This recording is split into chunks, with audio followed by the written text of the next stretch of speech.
Welcome to Relax Story, a place where gentle fantasy tales take you on a journey through the lives of mysterious creatures and the emotions hidden within their life cycles. If you enjoy relaxing stories that let your imagination drift far away, don't forget to like, subscribe, and leave a comment to support the channel. Now, take a deep breath, relax your mind, and let's begin the journey of a creature slowly discovering the meaning of its own life.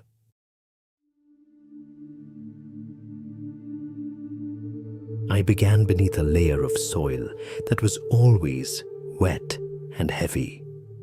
There was no light there, no sense of sky or distance, only warmth pressed around my soft body before the shell had hardened, and the small vibrations traveling through dense mud whenever thousands of ant legs moved somewhere above. The ground never truly stayed still.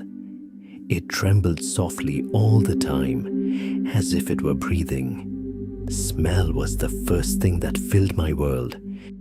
The smell of rotting earth, the smell of leaves breaking apart in darkness, thick, warm pheromones clinging to the sealed air.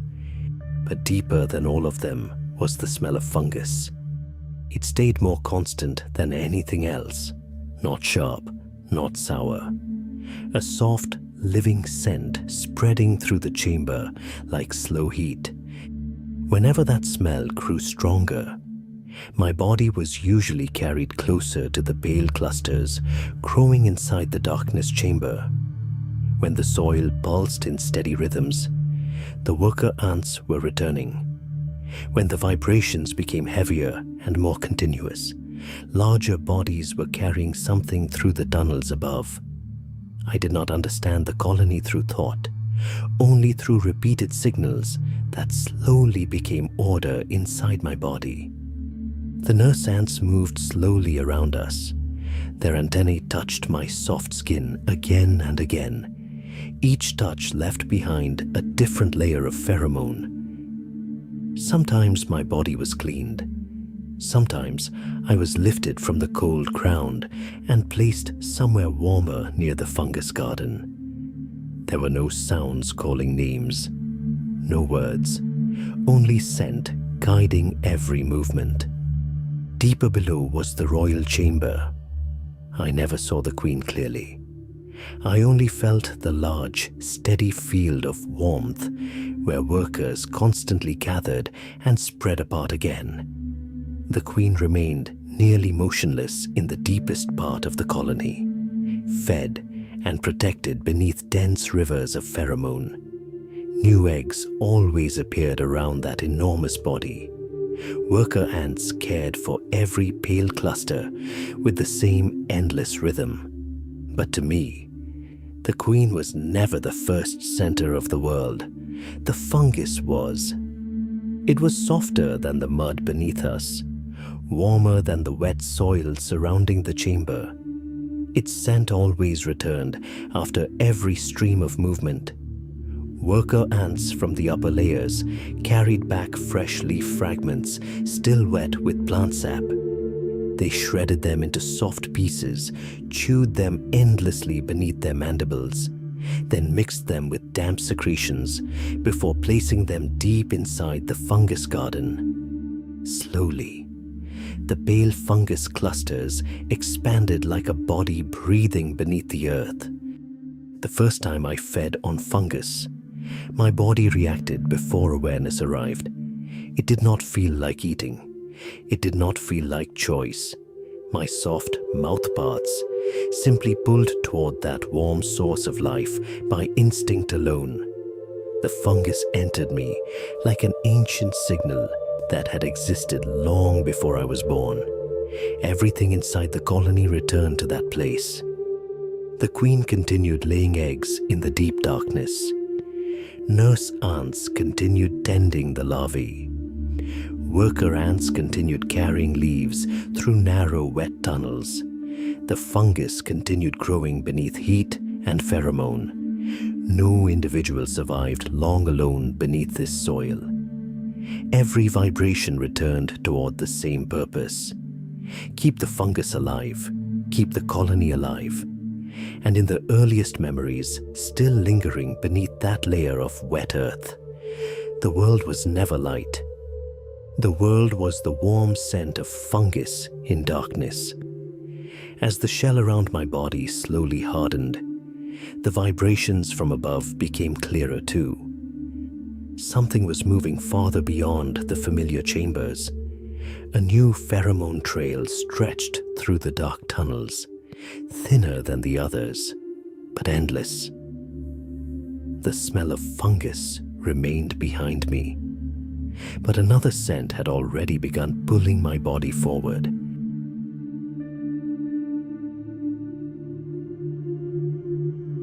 The thick, humid warmth of the fungus chamber slowly remained behind me. For a very long time, the entire world had only been hot fungus breath coating my antennae and the soft soil surrounding my body. I once lay motionless among larger workers, where every vibration moved slowly and low like the heartbeat of the earth itself. But the new shell hardening around me no longer kept my body resting beside the fungus garden. Other signals had begun touching my legs and antennae. The tunnel ahead was colder. The soil there felt harder and drier, as if the pressure of the deep layers had begun thinning away. Vibrations moving through the tunnel floor were stronger now too. They came constantly from hundreds of bodies traveling in the same direction. The smell of fungus no longer filled the entire space. It faded downward into a familiar layer beneath everything else. Across the ground, another scent appeared, thinner than fungus, sharper than the rot around tree roots. It stretched forward in an unbroken line through the dark tunnel. I did not understand what it was, but my legs followed it on their own. The tunnel leading upward no longer resembled the quiet chambers where larvae pressed together in stillness. It had become a dense river of heat and movement. Smaller workers moved close to the ground in endless layers. Larger carrier ants pushed through the wider sections of tunnel, their legs trembling beneath the weight of wet leaf fragments. Antennae touched and separated constantly, like short waves passing through bodies. I learned to hold my place through contact. When my antennae brushed the abdomen of the worker ahead, my legs slowed automatically. When the soil beneath my feet grew warmer from concentrated trail pheromones, my body held its direction.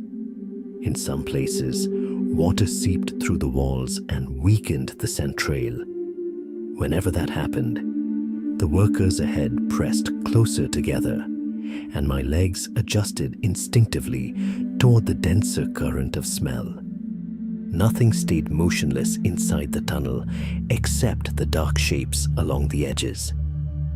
I sensed them before I saw them clearly. Their scent was heavier than the other workers. The pheromones around them were thick and sharp. They stood in the wider tunnel sections near the exits, where outside vibrations traveled down more clearly. Their heads were large and low. Thick mandibles remained locked together like pieces of black stone. Moisture slid across their exoskeletons with a cold, hard scent. They barely moved, but whenever the tunnel vibrations shifted into the wrong rhythm, their antennae reacted before anything else. I did not understand why. I only knew the worker stream never touched the edges where those massive bodies stood waiting. The air began changing as the worker flow climbed higher. Cold from above poured down the tunnel with rainwater. The soil walls became wetter. Small drops struck my shell again and again with heavy, sharp force. A new mud scent opened through the air. No longer the old earth smell surrounding the fungus chamber. This was the scent of living roots, of leaves decaying across the forest floor, of water slipping through open cracks in the soil. Parts of the pheromone trail became thinner beneath the water. The worker stream immediately pressed tighter together. Antennae touched faster now.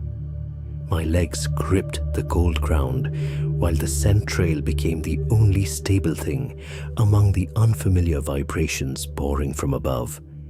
The outside was larger than anything I had ever sensed. The air no longer held vibrations still the way the earth did. Massive disturbances constantly traveled downward through the mud overhead. Water struck somewhere above. Other tremors moved through the ground that did not belong to the colony. Then a smaller vibration appeared above the worker stream. It was light, so light it almost resembled moisture slicing through the air. A small shadow crossed the dim opening near the tunnel exit. A strange scent slipped downward through the pheromone trail.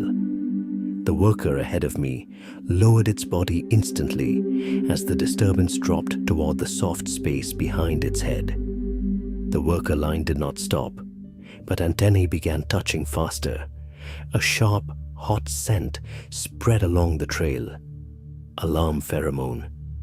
Several workers flattened themselves against the soil. One soldier ant at the edge of the tunnel exploded from its still position. I only felt the heavy vibration of the impact before massive mandibles snapped shut through the space where the shadow had lowered itself.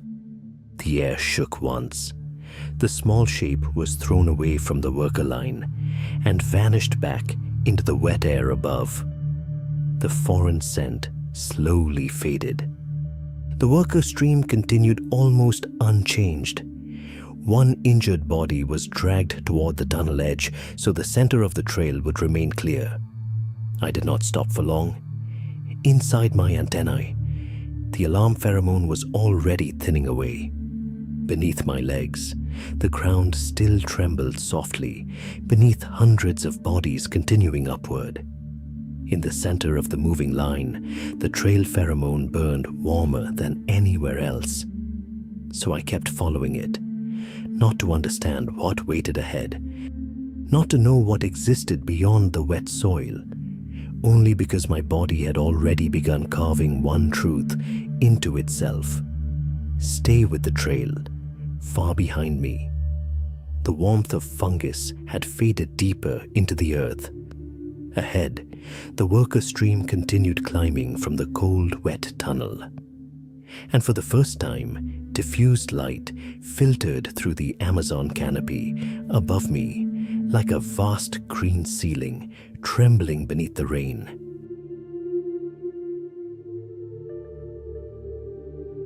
I emerged from the tunnel while the soil above still held the rainwater from the night before. The narrow chamber behind me slowly faded from the reach of my antennae. Ahead stretched a surface softer, wider, and colder than any ground I had crossed before. Fresh opened mud carried a deep, heavy scent. Rotting leaves trapped moisture beneath layers of slow decay.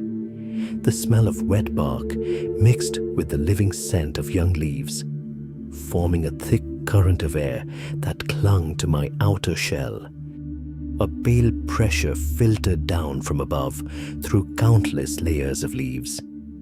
I did not understand the sky.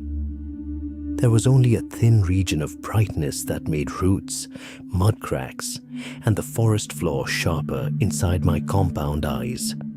Water drops fell from very high above, striking the leaf litter with short, heavy impacts.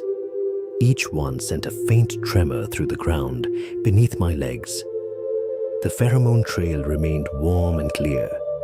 It pulled my body forward between dense lines of workers moving in the same direction.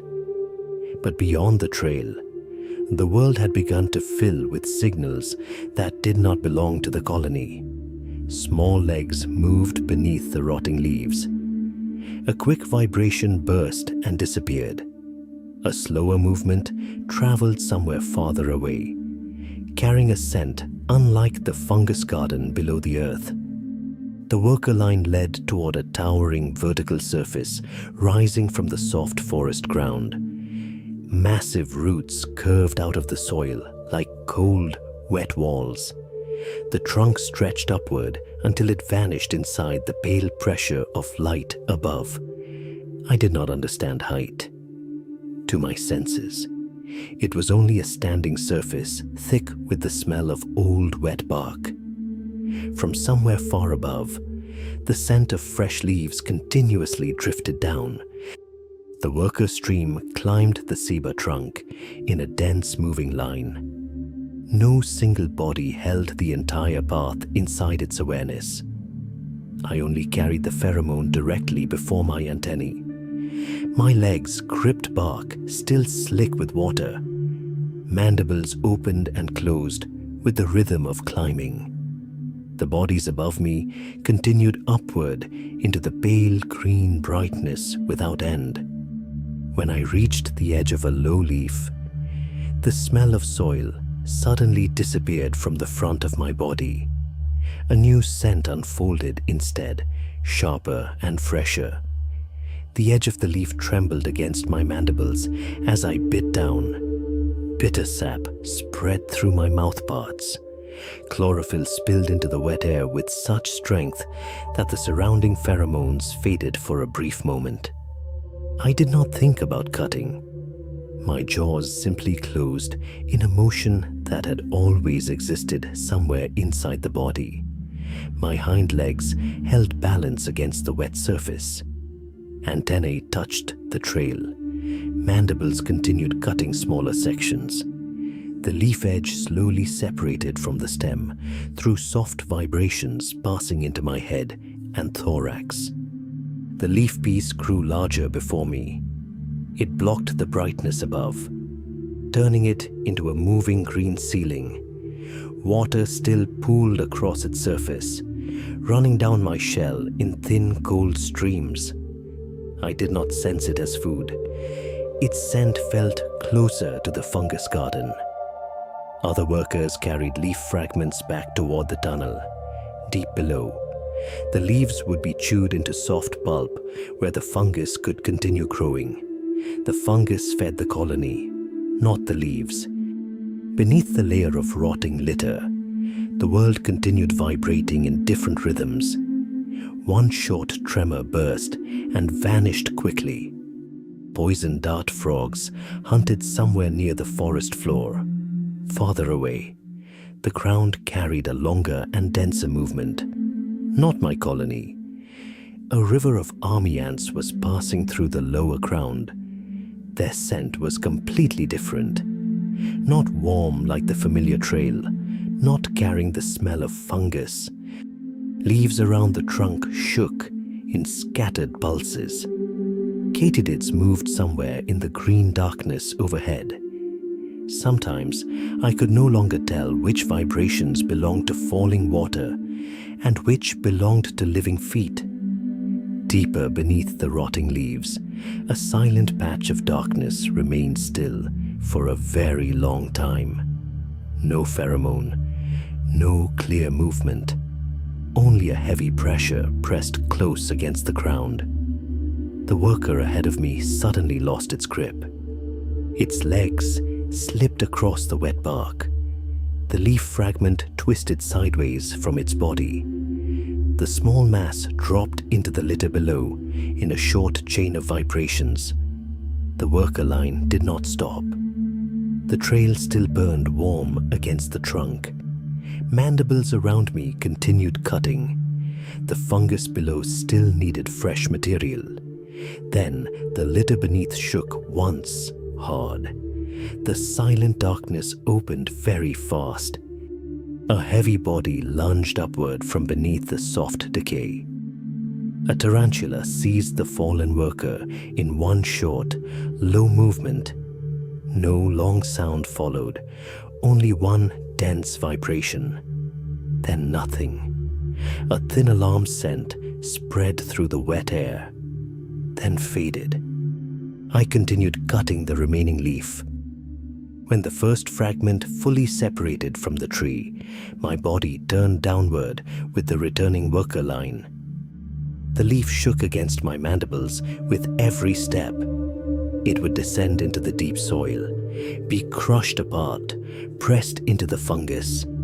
The fungus would continue living. The colony would continue moving. Below the saber trunk, thousands of bodies still climbed upward and returned without end. And when I merged back into that dense transport line, the leaf before me no longer felt like a single object. It became part of a long current that cut, carried, disappeared beneath the earth, and rose again through the heavy moisture of the Amazon forest.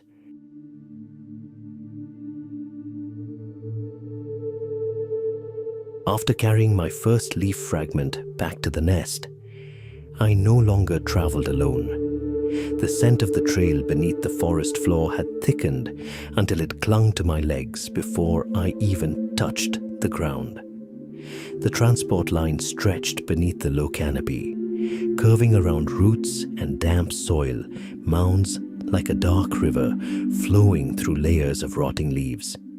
The edges of the trail remained soft and sinking, but the center had hardened. Thousands of worker legs passed over it each day, compressing the soil and pushing dry leaves and decaying fragments aside.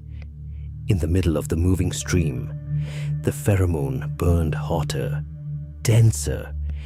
It no longer felt like the thin scent line from my first emergence from the tunnel. It felt like a constant pressure pulling the body forward. Workers carrying leaves back toward the nest moved close together in a dense current. Their mandibles held large leaf fragments that trembled softly with each step. Along the opposite direction, workers with empty jaws continuously traveled toward the younger trees. The two streams collided many times along the narrow trail. I felt antennae brush against my own in short pulses. A leg shifted slightly aside. A fresh layer of scent was confirmed again on the ground. There were no calls, no long signals, only small repeated contacts between bodies that kept the flow from breaking apart.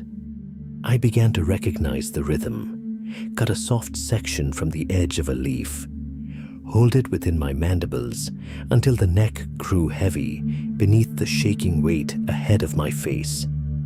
Follow the pheromone line back into the dark, wet chambers below the earth. Release the leaf near the fungus chambers, where smaller workers chewed the green material into soft substrate for the thing living beneath the colony. Then turn back outside along the trail, freshly heated by hundreds of passing bodies. The cycle repeated until the body itself began changing with it. My jaws carried leaf weight longer without trembling as heavily as before.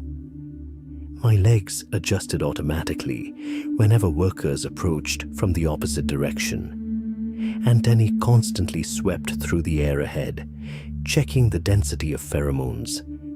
There were moments when I could no longer tell whether I was moving on my own or being pushed forward by the worker stream behind me. No single body stopped to command the others, yet the trail still knew where it needed to go.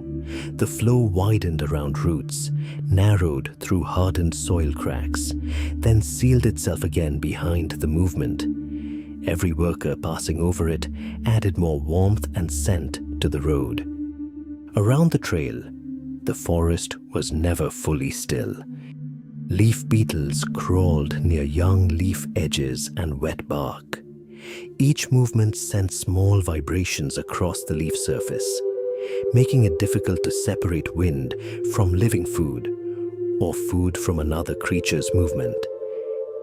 Sometimes something very small clung near a leg joint or inside the gaps between exoskeleton plates. workers ahead paused longer to scrape hind legs against their abdomen or tilt their heads to clean their antennae. The tiny things did not kill them, but they slowed some bodies. They bent the rhythm of their steps away from the shared flow for a short time before the pheromone pulled them back again. The trail lived through continuous movement. Because of that, even the smallest disruption could be felt. At one section where tree roots narrowed the path, the worker stream thickened more than usual. Bodies collided more frequently.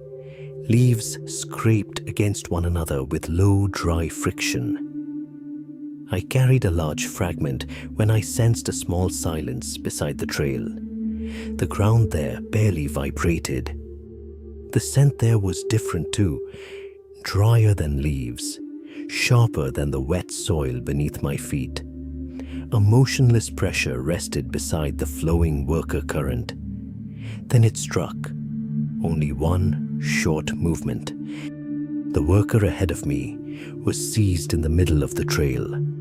Something sharp pierced the softer flesh between its hardened plates. Its body convulsed violently. The leaf fragment in its jaws dropped sideways from the line.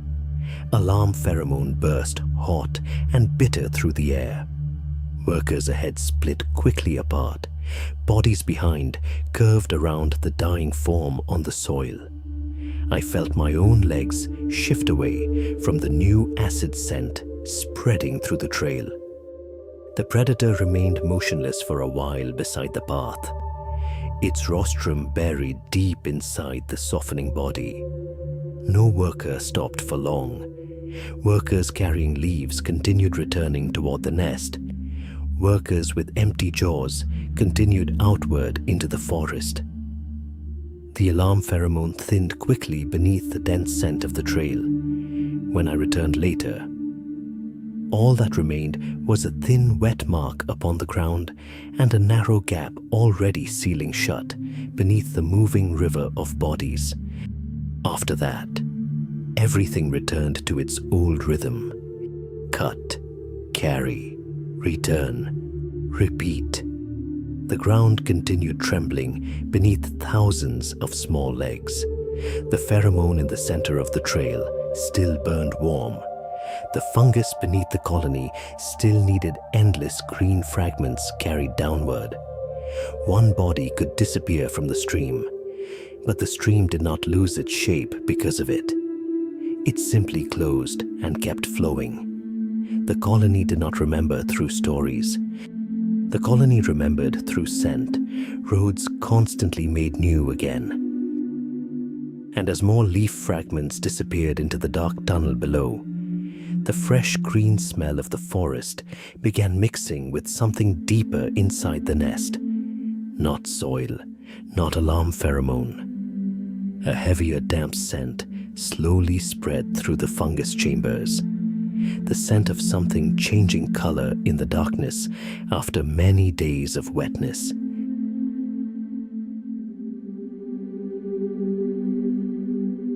The smell inside the fungus chamber began to change after many dark cycles, filled with the distant pounding of water far above the ground.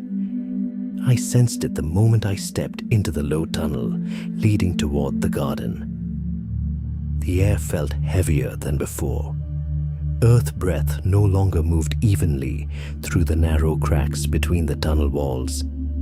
Mud beneath my feet had softened and held the cold for too long. Each time my antennae touched the ground, damp chill clung to them and stayed there long after I moved away. The first smell of the fungus had once been stable, warm, soft. Something alive rested deep beneath the scent of crushed leaves. When I was smaller, I used to pass through those chambers within slow and steady streams of workers. There were few collisions, few alarm pheromones. Nurse ants carried larvae toward warmer zones, while other workers adjusted the substrate around the fungus garden with rhythms as even as underground currents. But now, the chamber no longer held the old rhythm. A sour dampness sat inside the air.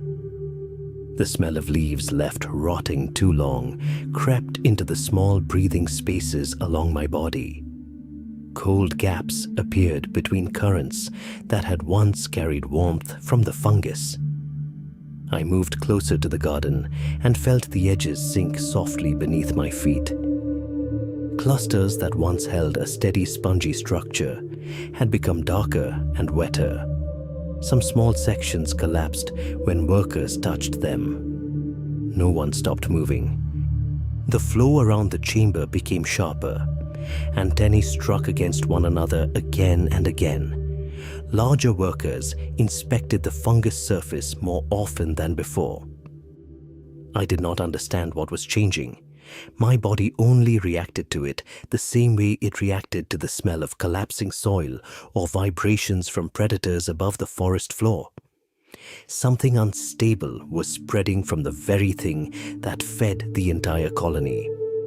In the healthier chambers, the rhythm remained different. The fungus there still carried steady warmth. Workers crossed the surface of the garden without hesitation. Strong pheromone lines circled pale fungus clusters. Larvae were moved through soft, warm sections. The air carried little acid scent. Tunnel traffic flowed without pressure. But where the fungus had begun to weaken, everything became thicker and more chaotic. Workers constantly shifted direction. Tunnel sections clogged with dead material dragged out from deeper chambers. Acid scent mixed with the cold sourness. I could feel both clinging to my antennae like standing water that would not disappear. Then I began seeing patches of different color spreading through the fungus. They did not resemble the garden I had grown beside. Thin, darker strands crept across wet substrate clusters. Their surfaces felt cold. There was no steady living scent beneath the crushed leaves. Only something sharp and cold remained on the antennae of workers after contact. Cleaner ants appeared more often around those places. They never stayed long. Antennae swept rapidly across infected surfaces before pieces of discolored fungus were cut away. Diseased fragments were dragged from the garden with heavy, hurried rhythms. Other workers stood between infected sections and healthy fungus, reducing contact flowing between them. I was pulled along a new pheromone trail leading deeper into the processing zones. After that, I no longer carried only leaves from the surface. The new trail smelled entirely of sourness. Soil beneath my feet felt cold and soft, as though it were rotting from within. Together with other workers, I dragged dead fungus away from the garden. Some sections were cut apart directly inside the tunnels before being carried farther toward the waste areas. The smell there was dense and heavy. Rotting fungus mixed with wet earth and formed a cold vapor that clung to the outer shell of my body. Many workers returned from the waste chambers with acid scent covering their legs. Some never returned. But the pheromone flow continued pushing us inward. The fungus fed the entire colony. To keep the living fungus alive, worker bodies had to touch the dying parts. Then one smaller chamber began to fall silent. No steady stream of workers entered anymore. The smell inside had become too sour, too cold. The air had thickened enough to make my antenna tremble before I even reached the tunnel descending into it. Cleaner ants and nearby workers started dragging wet soil and organic waste toward the chamber entrance. Dead fungus was pressed into the tunnel cracks like soft, rotting barriers. There was still the faint smell of larvae inside, very faint, but not many workers entered to carry them back out anymore. The pheromone flow around the chamber held only blockade scents and avoidance signals. The healthier chambers behind it still needed protection. The living fungus still needed feeding. The tunnel slowly sealed shut. Afterward, the main chamber quieted somewhat. The flow around the healthier gardens became steadier again. Some ants adjusted the substrate surrounding the surviving fungus clusters. Newer, drier leaf fragments were brought down to replace material that had grown too wet. A faint alarm scent still lingered through the tunnels, but antenna collisions had slowed. I carried the smell of those two states within me. Healthy fungus was warm and soft. Dead fungus was sour and cold. The colony did not preserve individual bodies first. The colony preserved the thing capable of feeding every remaining body. Above the ground, the rain still had not stopped. Water had begun slipping into the outer tunnels. Old trails faded from the softening earth. Tunnel walls trembled lightly whenever fresh water crashed down from the deeper forest above.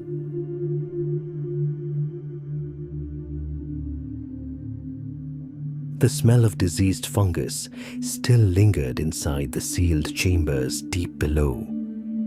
But above the ground, the sound of water had not faded. It continued striking the layers of rotting leaves above the colony in thick, steady vibrations.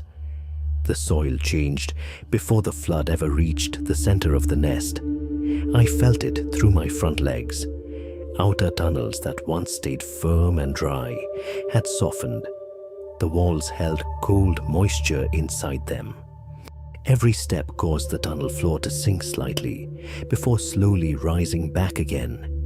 Thin grooves appeared along the walls, carrying the scent of freshly broken earth mixed with pheromones diluted by water. I moved near the outer entrance tunnels, where dry air from above had once flowed downward. But now, the air there felt heavier and colder than even the deep chambers. The colony lived inside a breathing body of earth. Long tunnels connecting nursery chambers, fungus chambers, and transport routes did not remain still like stone. They shifted with moisture, heat, and the outside air sinking through softened ground. The pheromone trails did not disappear all at once. They tore apart into fragments. Some sections still burned hot and clear against the earth. Others remained only as faint scents, like old memory. Some vanished completely beneath fresh mud. I did not know which tunnels had collapsed. My body only sensed that my antennae touched the ground without finding the familiar guiding scent. Front legs stepped into cold water.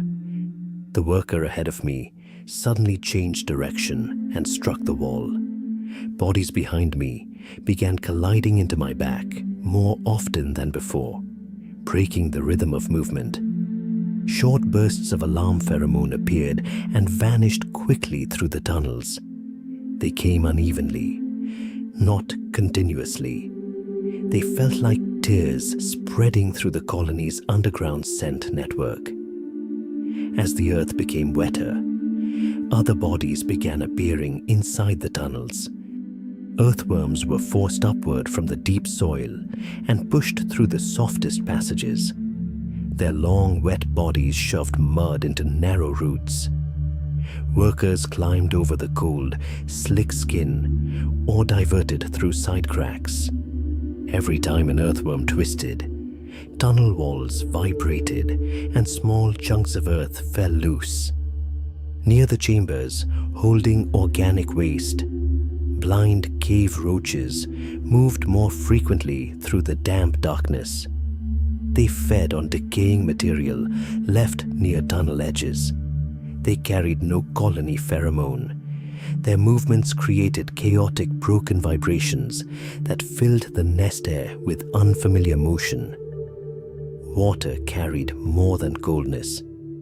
It pulled bodies that did not belong to the colony into the tunnel system, slowly softening from within. In one lower tunnel, water began flowing in a thin current across the ground. I felt the cold stream slide across my legs before I saw it. Workers stopped in tight clusters. Some clung to the tunnel walls with their rear legs. Others pressed themselves low against the mud so the flow of movement would not break apart. I crossed over the back of a worker, flattening itself against the flooded tunnel floor. Larvae and fungus material passed overhead in short, hurried rhythms. No body remained still for long, but none abandoned position as stronger currents rushed around their legs. It was the first time I felt another worker's body become more than movement around me. They became temporary ground for the colony to cross. Then different vibrations appeared, not steady like worker ants, not heavy like collapsing soil, dense, uneven. I smelled unfamiliar predator scent mixed inside the wet air. The worker stream ahead suddenly pressed against the tunnel walls. A centipede had entered the outer tunnels through cracks widened by water.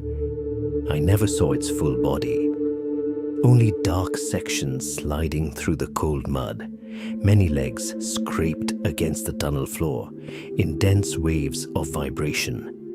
Its head stayed low against the passage, while its forcipules opened and closed within the narrow darkness. Water continued forcing open smaller tunnels near the nursery chambers. Panic pheromone flooded the air.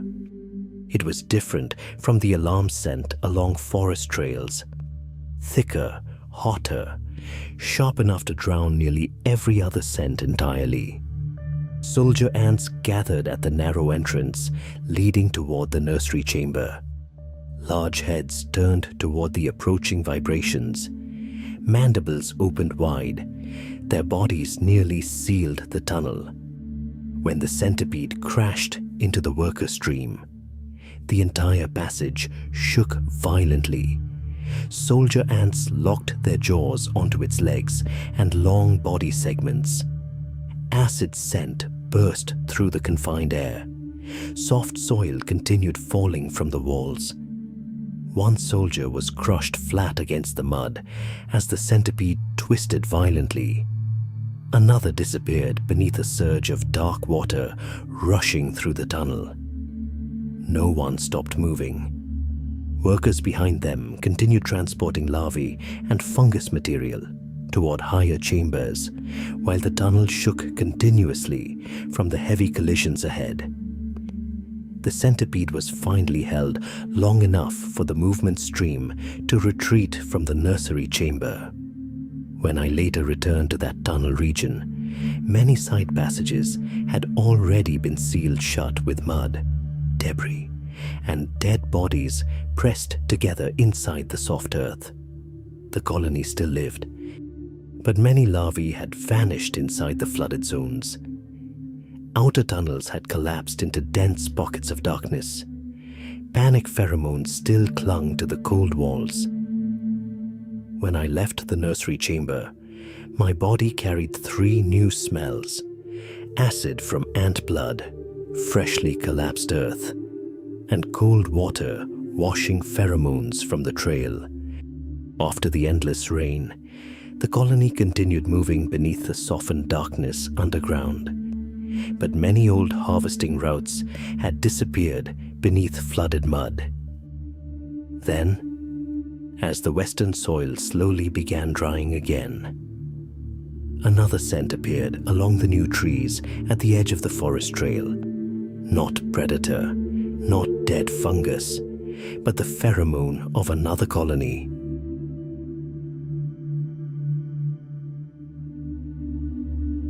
After the water pulled back from the outer tunnels, the colony did not fully return to the old roots. Part of the eastern ground still remained soft and cold. deep mud held the smell of stagnant water and rotting insect shells beneath its surface. The old trails had lost the sharpness of their pheromone lines because the earth was still too wet. The colony began opening a new harvesting route toward the west, where the air felt warmer and the tree trunks no longer bled water down their bark. I moved within that new stream of workers, while the ground still carried the damp breath of the long rain season beneath layers of dead leaves. Young cecropia trees grew thick in this region. Their leaves were softer. Their edges gave way more easily beneath mandibles that had not yet worn down. The stems carried a deep green scent that lingered longer in the hot air. The bark remained moist, but no longer slick like the days when floodwater covered the roots. The pheromone trail held longer along the pale grey bark of the cecropia and across the drying soil below. The worker line moved slowly and carefully. Antennae kept touching the bark, searching for the thin and broken scent path ahead. The route was still too new, the smell of whom had not yet grown thick enough to cover every direction of movement. I climbed a cecropia trunk behind another carrier when the familiar trail scent suddenly broke apart. Not predator scent, not fungus rot. The smell spreading across the bark almost resembled our own trail, but something inside it pulled my antennae into longer pauses. It was sharper, drier. Another hydrocarbon layer clung across the root on the surface of the trunk. I did not understand the idea of another colony. My body only understood that this scent did not match the one that had filled the fungus chambers since the moment I first opened beneath the earth. Inside our colony, every body carried nearly the same chemical skin. Those cuticular hydrocarbons mixed together with fungus scent, queen scent, and tunnel scent until they became something as familiar as the warmth of the nest itself. But the smell covering this trunk would not blend into ours. My mandibles opened slightly. My front legs tightened against the bark. My antennae swept the air ahead for longer than usual. Then another worker line emerged from the opposite side of the cecropia trunk. They carried tall green leaf fragments above their bodies just as we did. They moved in long trail lines exactly like ours. Their rhythm of cutting and carrying sounded no different from the scraping mandibles of my own colony during hot nights beneath the canopy. But the scent on their exoskeletons bent away from the smell of home. The two worker lines did not need long to recognize each other. The reaction began the moment antennae touched antennae. A worker ahead of me instantly locked its mandibles around the other ant's leg. Another bit, hard into an antenna sweeping across the bark. Leaf fragments twisted away from the trail. Alarm pheromones burst outward in short, sharp waves, hot as air forced through the gaps between armor plates. The air changed scent very quickly. Fresh chlorophyll from newly cut leaves disappeared beneath acid and scraped exoskeleton. For the first time, I felt that a body shaped almost like mine could still become something that needed to be removed simply because the smell around it did not belong to this colony. The vibrations along the cecropia trunk thickened as major soldier ants pushed forward from deeper within the trail. Their large black heads forced through the panicked stream of carriers. Heavy mandibles sealed narrow points along the trunk. Any foreign worker trying to push farther down the route was crushed against bark or thrown from the moving line. But the battle did not belong only to the soldier caste. Smaller workers clung for long stretches to enemy legs and antennae. They could not crack thoraxes apart as quickly as the soldiers, but they endured longer. They hung from enemy shells even while being dragged across bark. The carrier lines on both sides slowed into tangled masses of twisting bodies among falling leaf fragments.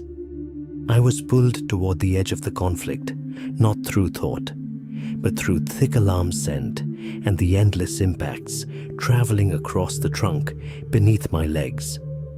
Another body slammed into mine before falling away from the wet bark below. Only part of its antenna remained, trembling weakly in the air. The battle spread across the entire section where the two Cecropia trails crossed. Leaf carriers became trapped between the streams of fighting bodies. Some still held tightly to their leaf fragments, even while being dragged away from the trail. Others fell into the wet leaf litter below. Antennae and severed legs collected inside cracks along the bark. Soldier ants drove their mandibles into joints and thoraxes. Hundreds of small bodies shook the tree continuously, like the heavy final rain of the season striking wood. The smell of chlorophyll almost vanished completely. Only formic acid, alarm pheromone, broken exoskeleton, and crushed leaves remained beneath the endless movement of worker legs. There were no victory calls, no anger, only territorial reflex and chemical signals spreading from body to body across the hot, narrow Cecropia trail. When the final foreign worker disappeared from the trunk, the trail still did not feel clean again. Worker corpses remained wedged inside bark cracks or scattered beneath the dead leaves below. The pheromone trail had become layered with too many scents our colony.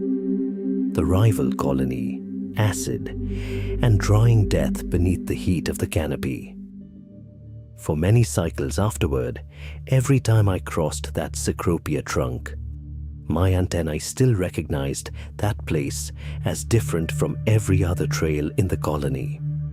It was where mismatched scent had turned worker lines into war, where a body carrying a shape like mine could still become something that did not belong. And after the Cecropia route was secured, the carrier stream grew thicker each day. The fungus garden beneath the earth needed more leaves to recover from the season of water and war. I no longer walked the trail with empty mandibles.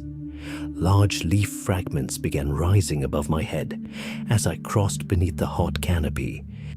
The light above disappeared behind green surfaces, trembling softly with every small step I took.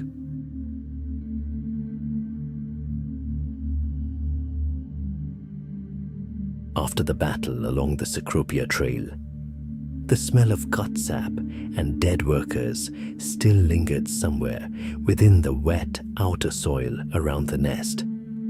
But the fungus garden below continued expanding. New chambers still needed feeding. The pheromone flow rising from the deeper layers no longer carried the warning heat it once had. It felt warmer now, thicker, hungrier.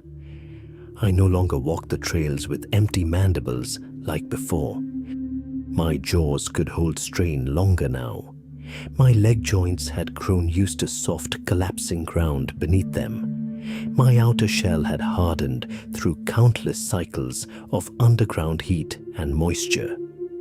When the first large leaf fragment locked into my mandibles, everything above me disappeared from the familiar shape of the world. Light vanished beneath a wide, damp sheet of green. The smell of chlorophyll pressed down near my head. My thorax tightened beneath the endless pull of weight.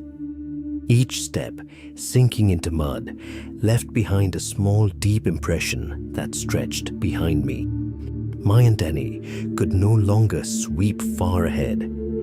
They searched for trail scent inside the darkness created by the leaf itself.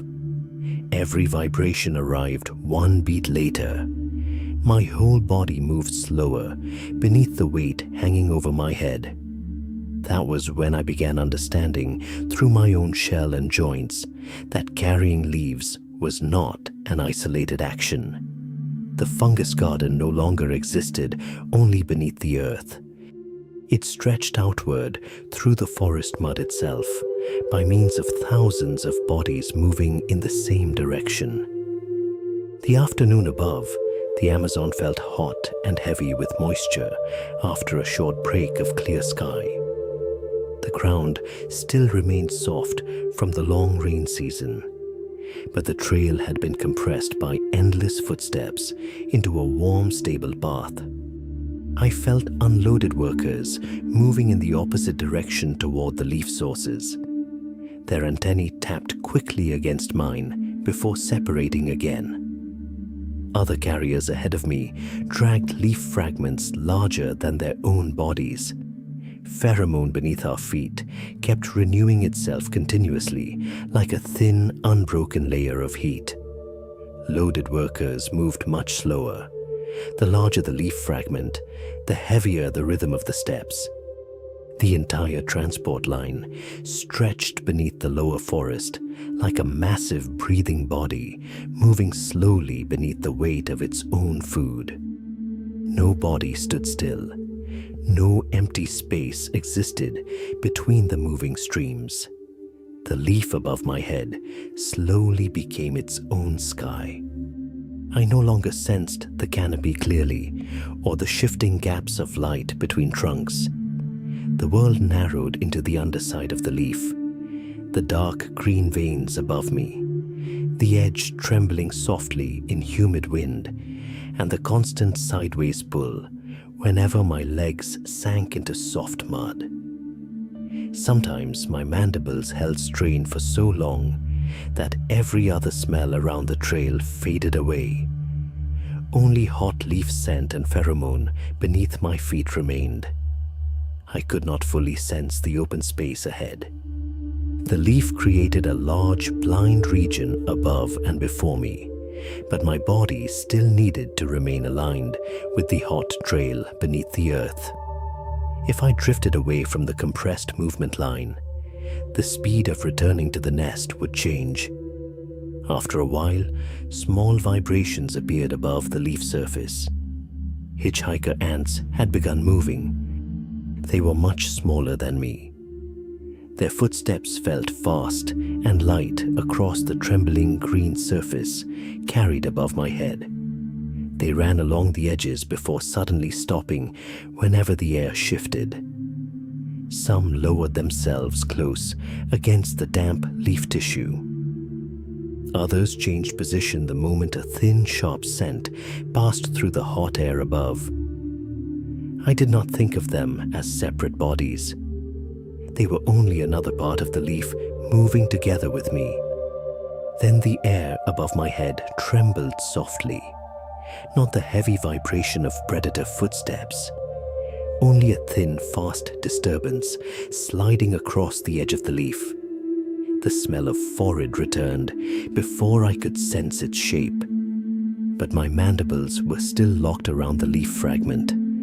The weight above pulled my head lower. I could not react as quickly as when my jaws were empty. The disturbance dropped closer.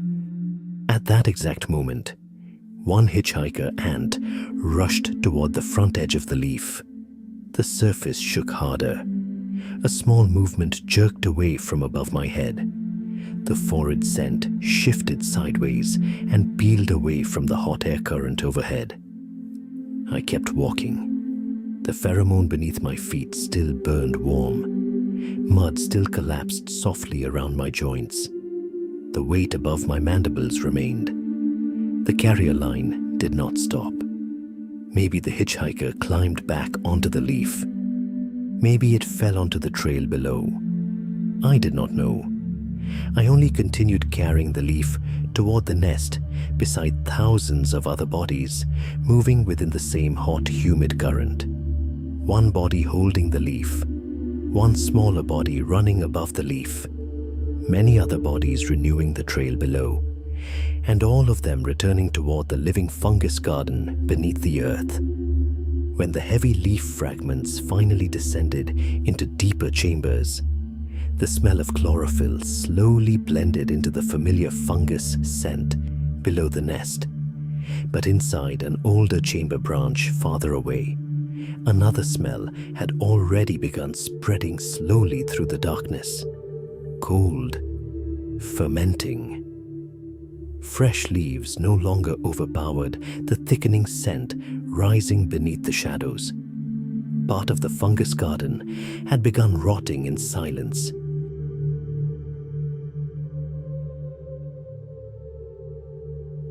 I returned to the old tunnel after many cycles of hauling waste. Fewer workers moved in this direction now. Antennal collisions thinned out long before I reached the chamber, buried deep beneath the hot soil. The pheromone along the tunnel floor had aged as well, thin, broken, as if the colony flow had already begun forgetting this place. Before, bodies carrying leaves had always crowded through here, pressing against one another in a constant stream of vibration along the ground. Now only scattered footsteps remained, dragging a warm rot smell through the still air. I did not come there searching for anything. The new work lines simply pushed me past the refuse region. Workers ahead of me carried ruined substrate and dark fungus fragments out from the deeper tunnels. The closer I moved toward the old chamber, the thicker the heat beneath my legs became, not the steady warmth of healthy fungus. This was heat trapped inside decaying organic mass. The air felt wet and heavy. The smell was different from the first fungus sickness, no longer only thin sourness. This odor was denser, warmer, like dead plant matter crushed beneath soaked earth for too long. When I stepped across the edge of the chamber, the substrate sagged under my legs. The fungus garden that had once felt soft and elastic now collapsed into dark, swollen patches. A worker ahead touched an old fungus cluster with her antennae, and its surface dissolved into organic sludge that clung to her limbs. Healthy garden sections had always held their shape. They answered worker vibrations with familiar resistance, but here everything had become too soft. Fungus fibers stuck to antennae, and joints like material slowly dying inside trapped heat. The smell of living fungus was fading. A thick fermented odor smothered it. Certain pockets inside the chamber held concentrated heat, as if something beneath the substrate continued breaking down in slow silence. Workers carrying waste moved faster through these areas. They did not linger. Antennal touches became brief and hurried. Pheromone lines shifted constantly before vanishing entirely across some stretches of soil. Then I began noticing another smell threading itself through the rot. Colder, not strong, but it remained on the antennae for a long time. The fibers buried deep within the dead fungus no longer reacted like healthy garden tissue. When workers touched them, they did not tremble softly with contact. They remained still, dense, silent. A fine layer of dust clung to the legs of workers passing nearby. And afterward, that cold smell traveled out of the chamber with them. Some workers emerged carrying the chamber's sick odor across their abdomen plates and leg joints. Other workers shortened contact with them. Antennal exchanges became noticeably shorter. There was no large alarm signal, only the colony quietly adjusting distance through pheromone and movement rhythm. Humidity inside the chamber had become too thick. The air barely moved anymore. I could feel fine spores gathering on my antennae each time I came close to those dark fungus masses. Near the refuse tunnel, different vibrations began appearing. They did not follow colony rhythm. scavenger beetles crawled between dead fungus piles and old larvae husks. Each time they burrowed through the decaying layers. The chamber floor trembled in chaotic pulses, unlike the measured steps of worker ants. Across several patches of liquefied fungus, white mites moved slowly through the dense humidity. They coated dead larvae shells like pale, living dust. This place no longer felt like a chamber feeding life. It had become a place where decomposers had begun entering. The colony did not try saving all of it. I sensed the change through smell, before I saw it through movement. Certain tunnels were narrowed shut with wet soil and ruined substrate. Worker traffic around the old chamber dropped sharply. Living larvae were carried toward deeper fungus sections that still held stable scent. Dead fungus masses were cut apart continuously and hauled away through refuse roads. The colony resembled a body cutting infected flesh away from itself. No commands, no stopping, only pheromones changing direction, while silent worker lines disappeared from the diseased chamber. Then I saw a worker emerge from the darkness of the old tunnel. The cold smell clinging to her shell was stronger than any worker before her. Her legs trembled in short pulses while moving. Her antennae swept the ground too long before each step. Her body tilted sideways, as if the abdominal joints no longer held the familiar colony rhythm. She moved another few body lengths before stopping in the middle of the trail. The ground trembled softly beneath her when her body collapsed. Cleaner ants arrived almost immediately. Their antennae touched the contaminated shell in quick motions. Then they dragged the body away from the main worker line. Pieces of leg and fungus-coated joints were removed and carried toward the refuse tunnel. There was no panic around her. The worker stream merely bent slightly around the body before continuing forward. The colony did not keep infected bodies near healthy fungus for long. After that cycle, the old chamber became quieter still.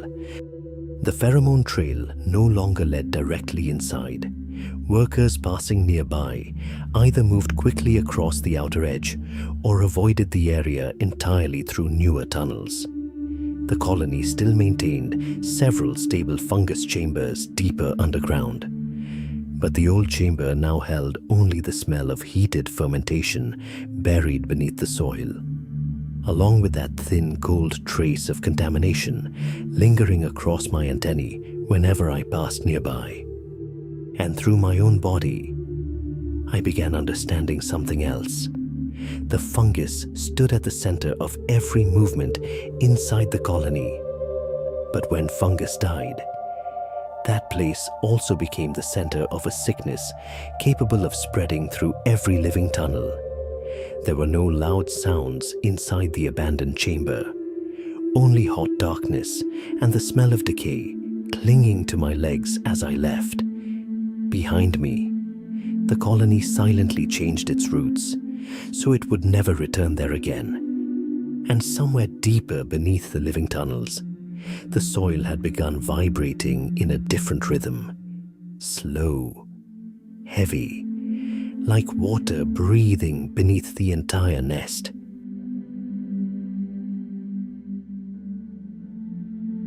The rain continued long after the rotting chamber had been abandoned below. I did not see sunlight through many cycles of resting, moving, and working. The upper soil constantly carried the cold smell of fresh water. But the first change did not come from the tunnel ceiling. It came from beneath my legs. The lower tunnels turned cold before the water arrived.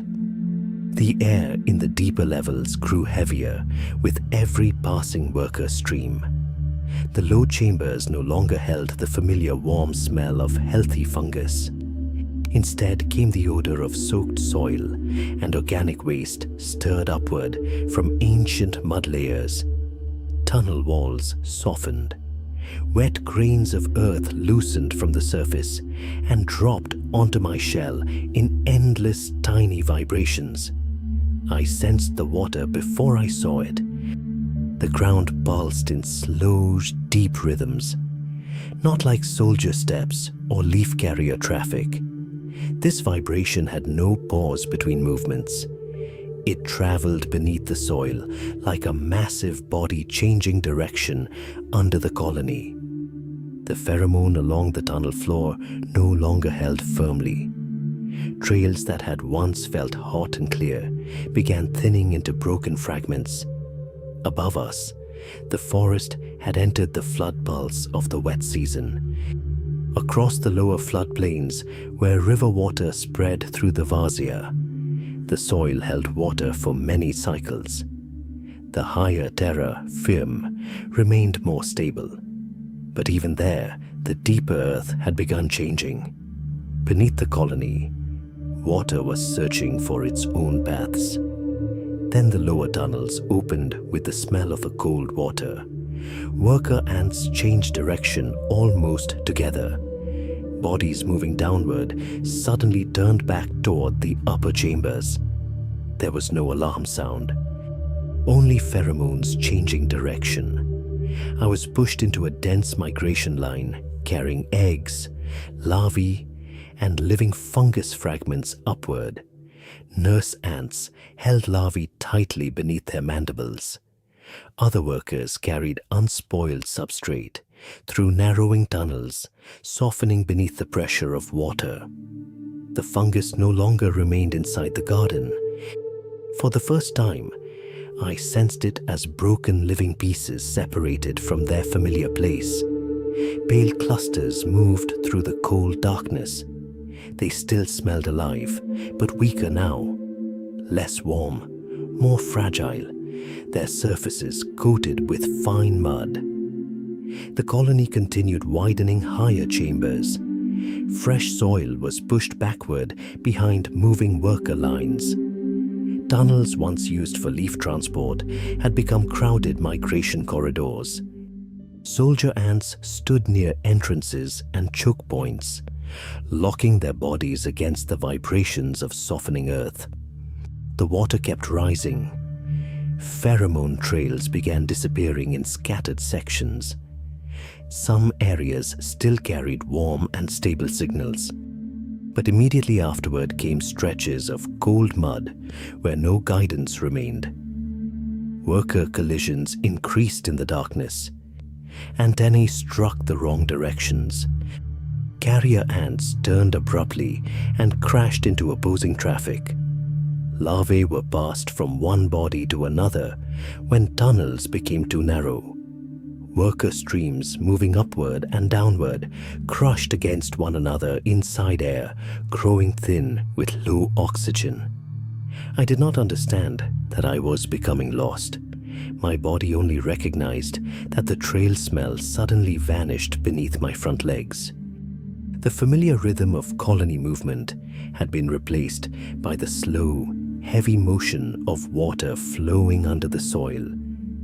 Then the water world entered the nest, a giant earthworm, forced upward by flooded ground, pushed into one of the lower tunnels. Its long, soft body blocked nearly the entire passage. Mud compressed against both tunnel walls as it writhed slowly through. Workers climbed across the slick organic surface while the tunnel bent under its pressure. Then came the smell of outside water. A freshwater crab entered a lower chamber through the flood current. Each heavy step sent deep vibrations through the mud floor. One worker near its claw disappeared almost instantly beneath a short, crushing force.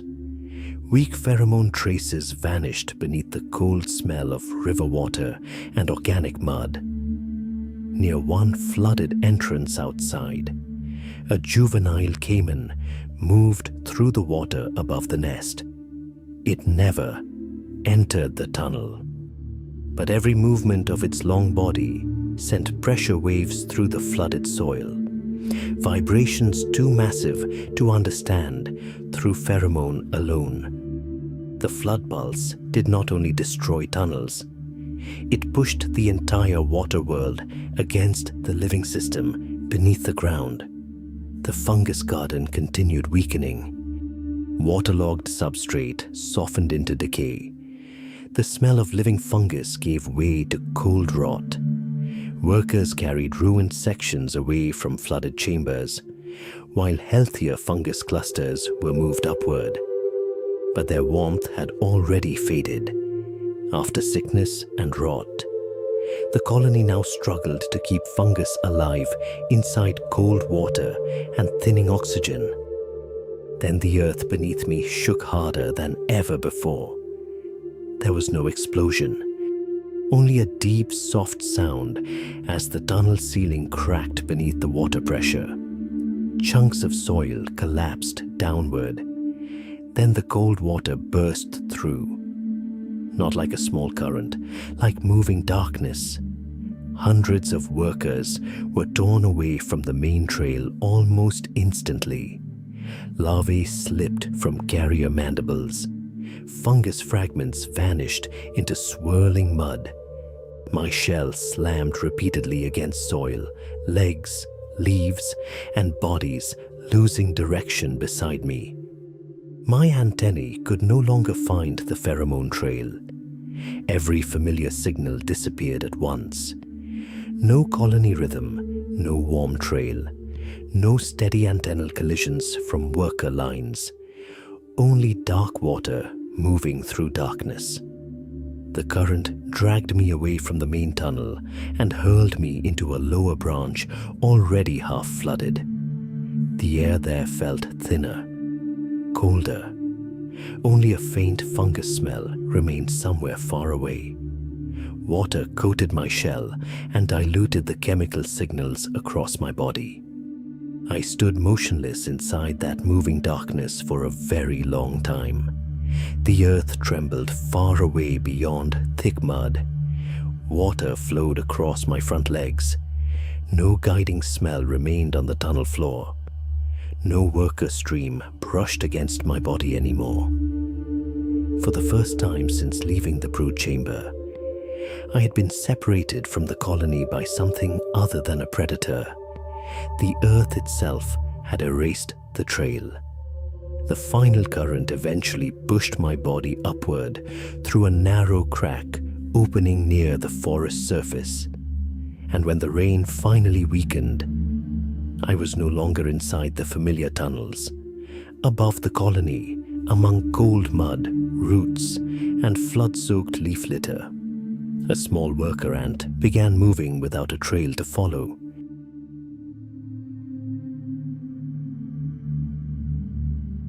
The last current of water hurled my body out through the collapsed tunnel wall. Cold mud wrapped around my wet shell before the flood slowly drained into lower cracks beneath the forest floor. When I finally clung to an exposed root rising from the Amazon ground, the familiar vibrations of the colony were already gone beneath the buried earth behind me. The old tunnel had sealed shut. Soft soil had been compressed beneath heavy roots and flood mud. No warm pheromone current drifted back toward the fungus chamber anymore. No endless antenna contact from workers ahead of me. No steady rhythm of feet moving through the earth like blood beneath the colony. The world above was far wider than the narrow tunnels I had known, but it carried no scent. Cold mud held water inside shallow depressions.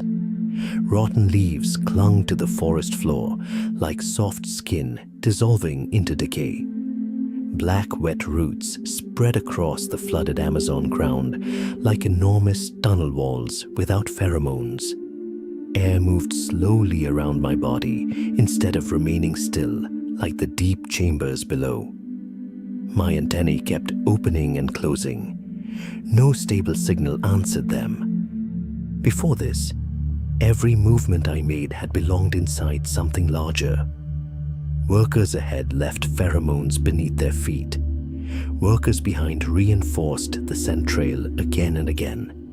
The smell of fungus always waited at the end of movement, like a warm, stable region pulling the body home. Now everything was gone at once. A single drop of water falling from a high leaf locked my legs rigid. A piece of dead leaf trembling in the wind forced my antennae wide instantly. Cold air sliding across the ground shifted my direction before my body corrected itself again. No colony rhythm remained to keep my reflexes aligned within the larger pulse. Every small signal became too large inside that emptiness. Near the pools left behind by the flood, the ground trembled in short, soft pulses. A layer of low leaves snapped open and closed again immediately. I only sensed a cold, wet body gliding through darkness before ripples spread across the water surface in widening rings. Red-eyed tree frogs moved through the flooded forest after the storm. They left no trails, no long vibrations, only brief impacts before disappearing again. Higher above, along the wet bark of a tree trunk, another kind of movement appeared, lighter, carrying less weight into the ground. A nocturnal gecko crawled along the dark, soaked bark. Its toes held one position for long moments before shifting again. Several times, I sensed those movements near the edge of the narrow shelter, where I kept searching for traces of the old trail. The air close to the bark carried a thinner, drier predator scent than the frogs below. Without the colony, every vibration could become a predator. I kept moving through whatever scent fragments the flood had failed to erase. Far somewhere ahead, a faint layer of fungus scent still remained, so weak it nearly dissolved into the wet mud. Sometimes I touched the thin acidic smell of a drowned worker trapped beneath roots after the water receded. Sometimes the ground briefly carried the memory of an old tunnel before fresh cold mud buried it again completely. But the forest floor had changed. Floodwater erased the old pheromone trails. Waterlogged insect corpses filled the low air with overlapping scent noise. Wild fungus growing between rotten leaves released damp smells almost identical to the fungus chambers before turning strange as I approached. I moved far slower now. No worker stream remained to hold my body in the correct direction. Then the leaves ahead trembled. Not wind. Mud compressed softly beneath something heavy. My antennae caught a dry, unfamiliar scent entering the cold air. The wandering spider struck almost immediately. The ground exploded beneath its long legs. I barely twisted sideways into a crack beneath wet bark before something seized my rear leg. The joint stopped responding almost instantly. A harsh, acidic scent burst from the torn exoskeleton. My movements collapsed out of rhythm as I forced myself deeper into the narrow darkness. The spider could not reach inside, but part of my body remained outside against the cold bark. The air inside the crack was narrow and wet. Water dripped somewhere beyond the entrance. I remained motionless for a long time, while my remaining legs adjusted the weight of my body again. Every step afterward tilted slightly wrong, slower. My pheromones came weaker now, breaking apart before fully forming. My shell carried the smell of mud, floodwater, and fresh injury. The scent no longer matched the workers from the old colony flow. No footsteps answered around me, only distant water dripping inside the narrow dark. My antennae continued reaching into the cold air, searching for a pheromone trail the flood had swept away long before. When the darkness finally began thinning, moisture slowly rose from the soaked forest floor. Inside the first damp air of dawn, a very faint pheromone drifted across my antennae. Not the old trail. A new line was being built somewhere beneath the earth after the flood.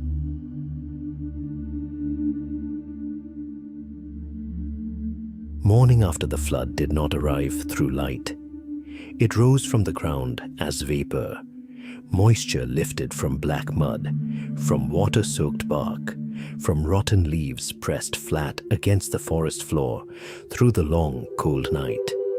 The air felt thick and slow. Every scent seemed dragged lower by the weight of water. I left the narrow crack beneath the bark where my body had remained still through the darkness. One rear leg was gone now. The exoskeleton around the missing joint had dried stiff beneath mud and the thin acid layer from the old wound. The flood left a strange smell across my body. Not fully earth, not fully decay. My antennae moved slower each time they touched the cold, wet air. Behind me, where the old tunnel once opened beneath the ground, only fresh mud and trapped water remained. No old pheromones, no fungus warmth. Large fallen branches blocked the forest floor like rotting dark masses. Insect corpses trapped inside the soft mud created dense, sour scent regions. Small streams still cut across the ground with faint, trembling vibrations. I remained still for a very long time. My antennae searched only the thin layers of air close to the ground, where scent particles had not fully dissolved after the rain. Then something touched me, a thin trace, so weak it nearly vanished each time the vapor shifted direction. But it was different from the mud and rot surrounding it, narrower, warmer. Fresh pheromone mixed with the smell of newly opened earth. It did not follow the old route leading toward the fungus chamber before the flood. It bent toward higher ground. At times, the scent strengthened beneath large roots. At times, mud buried it completely. In some places, water still crossed the path. Thinning the pheromones so much, my legs stopped for long moments before sensing where the trail continued again. The line was unstable, young, like a scent layer still struggling to cling to a forest rewritten by water. I did not know where it led, but my legs continued stepping wherever the smell remained strong enough to follow. The old bath home no longer existed. I crossed bark stripped away from tree trunks by the flood. Wet moss covered broken branches, cold and soft beneath my feet. There were places where old pheromone highways once ran thick through the earth, but now they stood completely empty. Only the smell of trapped water remained deep inside the mud. A few workers appeared ahead in scattered groups. They did not move in dense streams like the seasons before the flood. When their antennae touched mine, the entire group slowed. Their antennae lingered longer against my head and thorax than normal. A thin layer of alarm pheromone spread briefly before fading again almost immediately. The smell on my body had changed too much. Floodwater had weakened the hydrocarbon layer coating my shell. Mud and organic decay clung to my joints. The old wound released a thin, acidic scent that did not belong to a stable colony. The workers did not attack me, but every antenna contact stretched long and cold like a slow examination. The new trail led upward beyond the flooded forest floor. The entrance appeared beneath a large root system, smaller than the old entrance. The soil around the tunnel edge remained soft and wet. The walls had not been fully compressed yet. and grains of loose earth constantly fell inward, cold and fine. Worker flow remained thin and broken. The air still carried more living soil than long-settled colony scent. Far below, I sensed fungus, weak. The colony still moved somewhere beneath this new ground. Workers carried small fragments of fungus deeper into the higher tunnels. Surviving larvae were held within the warmest regions. New chambers expanded around whatever fungus remained alive. As I approached the entrance, a soldier ant stepped forward and blocked the tunnel completely. Its massive head cast a shadow across the wet earth.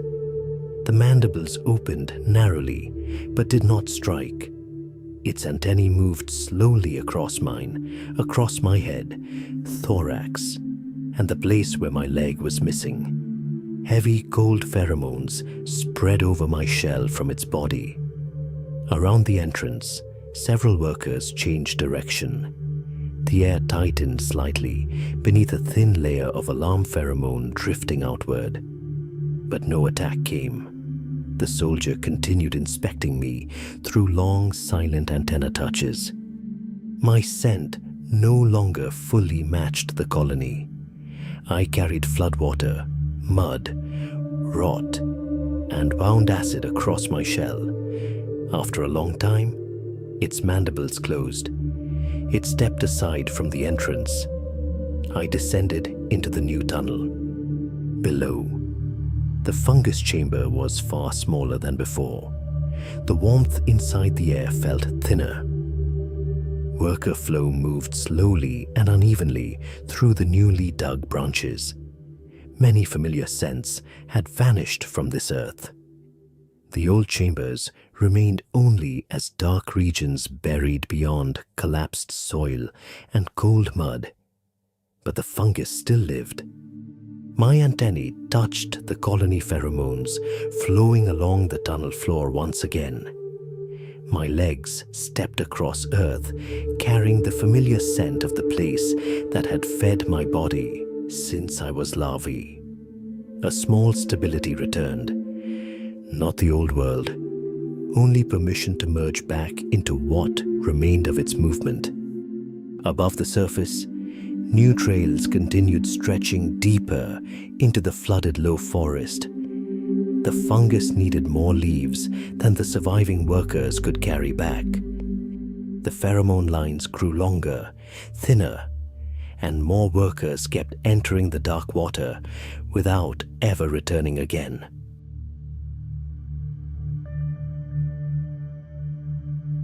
After the great flood season, the new entrance of the colony was smaller than before. The fungus chambers below had become lower and tighter. The smell of fungus no longer hung thick like it had during the older wet cycles. Large patches of substrate had died beneath the layers of mud left behind by the floodwaters. Because of that, the worker lines stretched farther each day. The new harvesting route descended into the lower forest, where the ground still sank softly beneath our feet. Exposed roots curved across the earth in cold, damp arcs. In some places, old water remained trapped beneath layers of rotting leaves, releasing a slow, organic smell into the heavy heat of the forest. The pheromone trail was no longer dense and continuous, like the roots close to the nest. Across the deeper mud, the scent broke apart into thin, scattered sections. I had to stop longer so my antennae could search for the next trace of pheromone. Encounters with other workers became rarer. Sometimes, a long stretch passed before another body brushed against my outer shell and disappeared ahead again. The distance between worker groups stretched farther than any route I had known before. There were patches of ground with no footsteps at all. That silence made the earth around the trail feel wider and hotter. The colony kept opening new routes. The fungus needed more leaves to replace what had been lost after the flood. worker lines carried small leaf fragments deeper into the low forest every day. But not every body that left the nest returned. I began to understand that through the rhythm of the trail. One worker crossed past me while the ground was still cold from the early cycle. It carried a narrow piece of leaf that smelled fresh with chlorophyll. But when I returned along the same route later, its scent no longer existed there. No separate worker line went searching for missing bodies. The trail only continued where enough footsteps kept renewing it. When a section became too dangerous, the pheromone there faded beneath moisture and mud. Workers stopped crossing it. Rotting leaves covered the old surface. Familiar vibrations vanished from the soil. The colony did not keep memory by returning for each individual. The colony kept memory through the places where the trail still stayed warm. That day, the route brought me toward a massive kapok tree standing among tangled exposed roots. The smell there was different from the familiar formic acid of the colony. Sharper, heavier. It felt as though the air around the roots was holding a cold and concentrated warning. The ground vibrated faintly, not the long flowing vibration of worker traffic. Short, heavy impacts from beneath the root gaps. Bullet ants burst out almost at the same time from the damp darkness beneath the kapok. Their bodies were larger than the workers around me. Their legs struck the ground with thick, solid vibrations. They did not follow the colony's pheromone trail. They reacted to every movement entering the root zone. The worker line slowed. Bodies ahead of me pressed their leaf fragments tighter against themselves as they crossed the narrow cracks in the soil. Farther above, several trapjaw ants clung to exposed roots and low bark. Their mandibles snapped shut with violent strikes that rattled the wood beneath them. Not every strike reached a worker, but a single wrong movement along the narrow surface was enough to throw a body off the trail. Because of that, the climbing sections became slow and broken. The pheromone scent along this distant route had already been thin. Now it scattered even more through the hot, damp air. The workers ahead of me began crossing a dark root gap near the base of the kapok. Then the ground jolted once. Bullet ants surged outward. A leaf carrier ahead of me was struck. Its legs locked almost immediately. Its mandibles opened. The leaf fragment fell into the soft mud. Its body twitched briefly against the wet ground, while a sharp, acidic smell spread into the air. Alarm pheromone burst around the trail. But this route was too sparse. There were not enough workers to form the dense reaction layer we had near the colony. The transport line broke into empty gaps. I could only sense the sharp venom smell around the kapok roots. The scent of injured bodies heating inside the low air. Short vibrations continued through the soil as the bullet ants moved between the root gaps. Then the pheromone ahead disappeared. That route was no longer renewed much after the following hot cycles. Over the next days, the trail scent slowly dissolved from the soft ground. Rotting leaves covered the old path. Trapped water filled the tiny footprints between the roots. When I crossed that region again later, only cracked fragments of exoskeleton remained, caught against the lower roots. The smell of slow decay opened beneath the hot, wet layers of leaf litter. Heavy carrion beetles crawled around the remaining body parts. They moved low and slow across the soft earth where the old pheromone had gone completely cold. No workers passed there anymore. Only soil remained. Only the smell of slow decomposition beneath the forest heat. There were places where Pheromone once pulled thousands of bodies across the ground every cycle, then never returned again. There were workers that left the nest carrying the scent of fresh leaves on their mandibles. Then only their own smell remained inside the low soil of the Amazon forest. Farther ahead, the colony had already begun opening another route. A tree wounded by the storm was leaking thick white resin down its wet bark. Workers continued moving toward it along a new trail, toward the next source of leaves that was slowly turning into a surface that trapped their feet in place. After the Kapok region, where the ground constantly trembled beneath the heavy bodies carrying the sharp smell of bullet ants, the colony stopped renewing the old trail. The pheromone there thinned beneath rain and rotting leaves until the soil could no longer hold a clear direction. But the fungus beneath the nest still needed fresh material. So another scent line began opening deeper into the lower forest, where the air grew hotter and heavier beneath the damp canopy. The new tree leaned long across the soft ground after the old storm. Its trunk slanted over the forest floor, creating a wide climbing surface for thousands of workers moving endlessly up and down. The bark was split open in many places. From those dark cracks, a white fluid leaked slowly and thickly. Beneath the forest heat, it glistened and clung like something still alive. White streaks stretched across the black wet bark like pale lines that never stopped spreading. The first time my feet touched that surface, I felt the difference. The smell was not like rain-soaked rotten wood. It was sharper, heavier. A thin, sticky layer clung to my legs before I could lift them from the bark. The trunk itself did not respond like ordinary wet wood. It dragged against each step, as though the tree was trying to hold onto everything that touched it. But the leaves around the wounded trunk were much softer.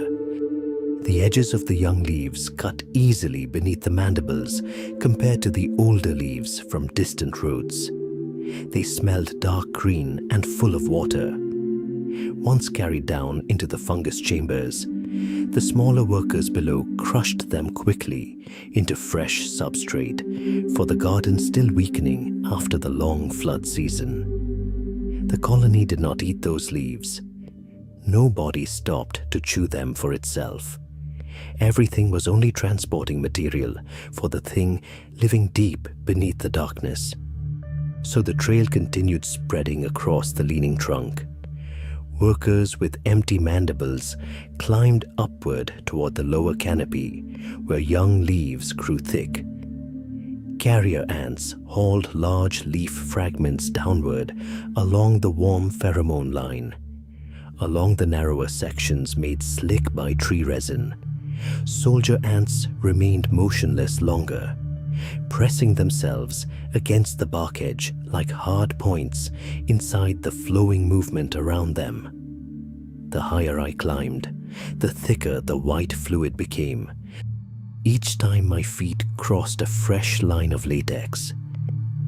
My movement slowed for a brief moment.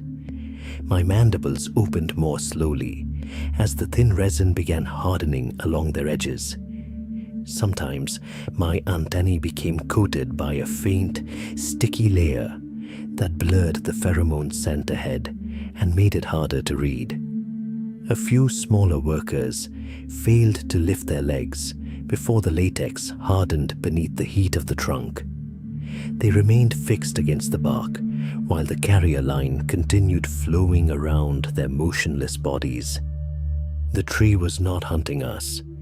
It was only sealing its own wounds, and we were too small while crossing the surface that was slowly closing shut. The colony was not the only thing gathering around the tree. Other vibrations thickened every cycle around the leaking wounds. Stingless bees hovered in small clusters near the pale latex patches. They drifted low along the bark before vibrating upward again through the hot air, carrying the smell of resin and the constant pressure of wings sweeping across the trail. Those movements caused the hitchhiker ants riding the leaves to react more often. At times, I could no longer tell which vibrations belonged to predators and which only came from insects crossing the wounded trunk. Near the thicker resin cracks, sap-feeding beetles rubbed their bodies against the leaking fluid. They stretched the latex into fresh, thin layers across the bark. The sticky regions slowly widened around the trail each day, along the lower edges where rainwater still collected. Tiny tree frogs pressed themselves flat against the wet moss, unmoving until smaller insects passed too close. They did not focus on the large worker lines, but their presence turned the trunk into a hunting surface that constantly trembled with sudden movement. The trail began changing direction more often. New pheromone lines curved around fresh patches of white latex. Larger workers dragged their leaf fragments across longer and steeper roots to avoid the wetter bark. Many leaves struck the sticky resin and were pulled away from the trail direction. Some workers became trapped along narrow edges where their legs no longer held firmly against the slick bark. I began to recognize two smells pulling the body in different directions. The sharp latex scent warned that the surface ahead was holding onto everything that touched it, but the smell of young leaves still remained rich and fresh above, and deep beneath the nest, the fungus still needed feeding. Another cycle. While the carrier line moved slowly beneath the weight of wet leaves, I sensed a long, dry sound somewhere inside the wood. It did not feel like insect footsteps, not like rain. A slow pressure spread through the leaning trunk. Then a rotten branch broke loose. Wet leaves slammed against the bark. Mud burst upward in a cold, heavy spray. A section of rotting wood crushed across the trail below, where dozens of carrier ants were returning toward the nest. The vibration surged through the trunk in a short, violent shock that shattered the pheromone lines into confusion. Alarm pheromone exploded hot and sharp through the disturbed latex smell. I did not stop for long. The body only remembered the smell of splitting wood. The fresh white resin stretched wider across the bark. Leaf fragments pressed deep beneath the mud, and the new trail quickly bending around the crushed region. In the following cycles, the colony still returned to the tree. The bodies of workers became coated beneath drying latex along the dark bark. Their legs remained frozen inside hardened resin, their antennae locked flat against the surface. Tiny exoskeletons became dark points trapped between the widening white streaks. Eventually, the trail shifted toward parts of the trunk with less resin. But the colony did not abandon the tree immediately. There were places where the smell of danger had already become clear. But if the fungus remained hungry, the worker lines still had to return. And while leaf fragments from the white bleeding tree continued descending into the dark tunnels below, the smell of latex still clung to our legs and antennae. But near the refuse chamber, another scent had begun spreading through the damp air. Not tree resin, not dead fungus, but the smell of a body still moving, even though the thing controlling it inside was no longer the old instinct anymore.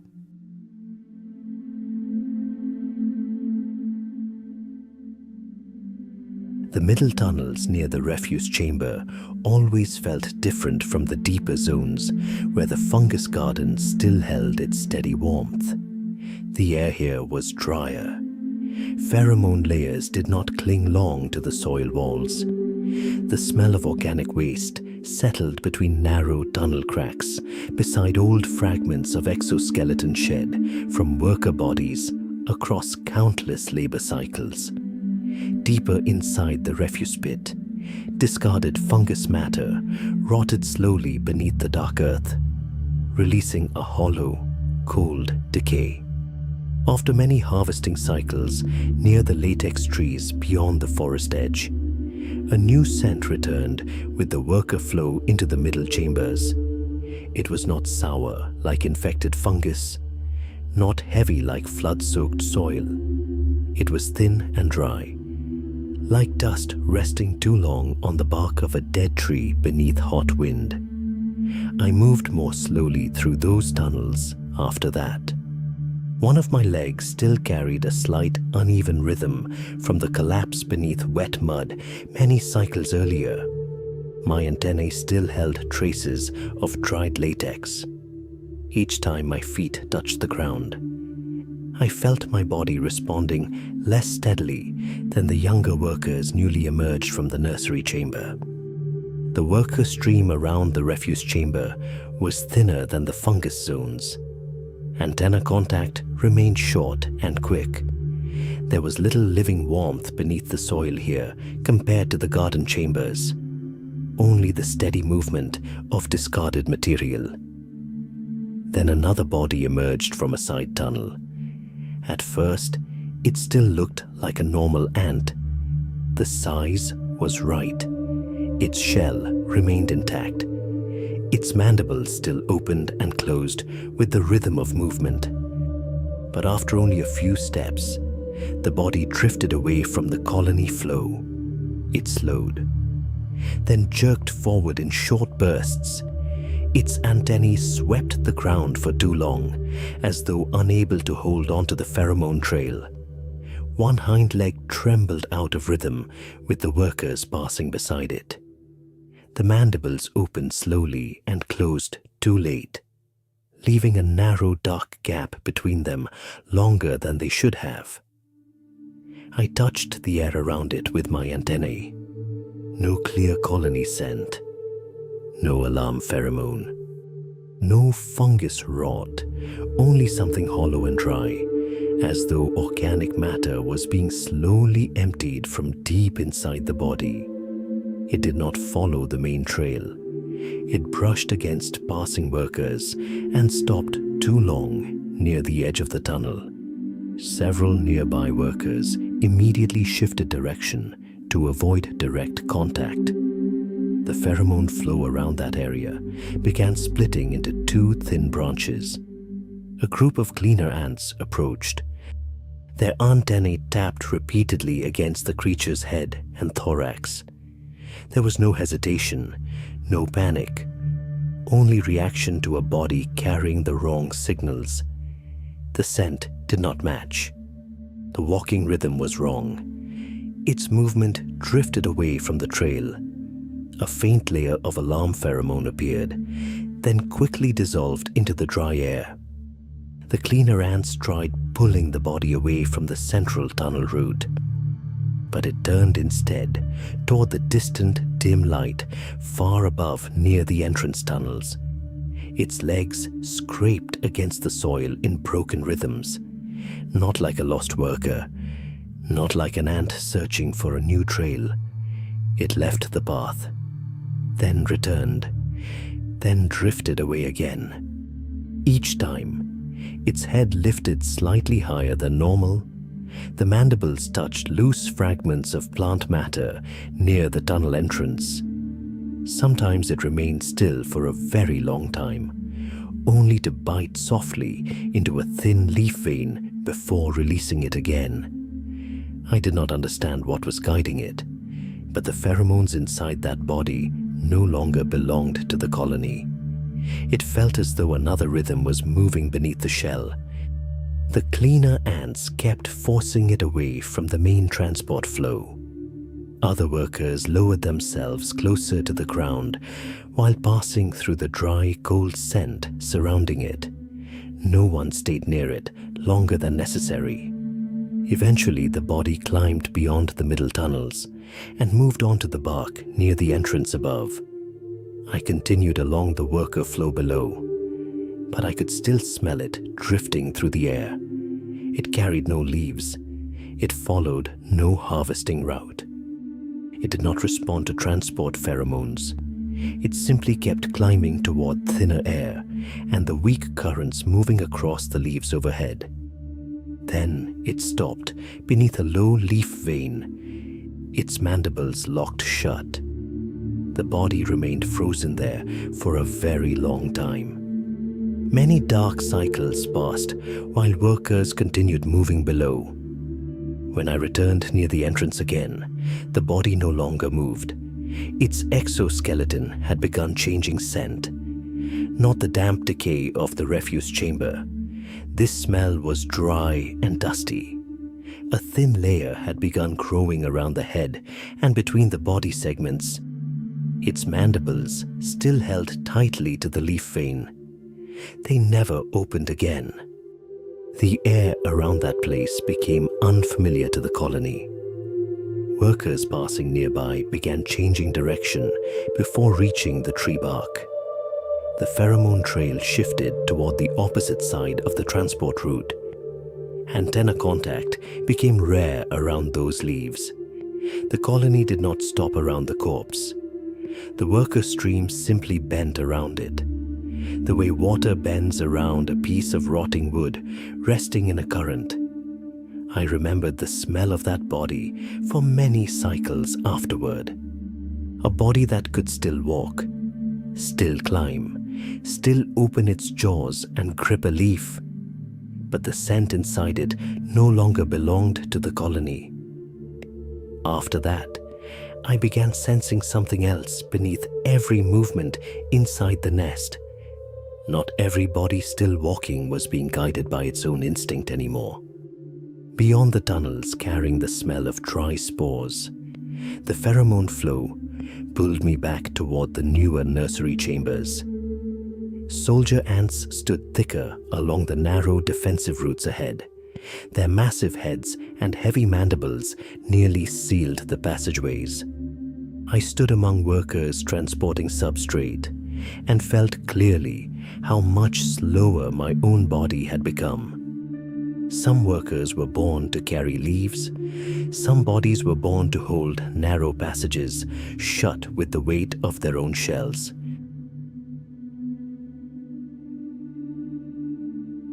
After long transport routes through cold layers of wet leaf rot, after floodwater surged through the outer tunnels, after dried latex hardened across my mandibles, and after infected fungus chambers were abandoned behind us, my body slowly began losing rhythm with the old trails.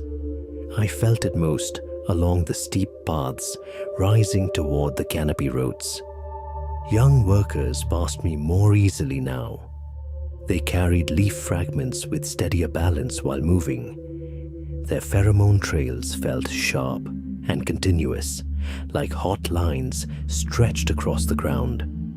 My own legs sometimes lagged behind whenever the trail shifted direction. One side of my body still carried the imbalance from old injuries, making my steps uneven across soft soil. Sometimes my mandibles trembled lightly before a leaf fragment even reached the fungus chamber. I did not understand the thing called aging. I only felt my body responding more slowly to signals that once felt natural. The scent trapped inside my shell had changed as well. No longer only transport pheromones and fresh cut leaves. Old acid from wounds still lingered inside my leg joints. Flood soil remained trapped within cracks of my exoskeleton. Dry latex hardened into thin layers around my mandibles. Younger workers moved past me faster and more steadily, while the pheromones from my own body faded more quickly at every point of contact with the trail.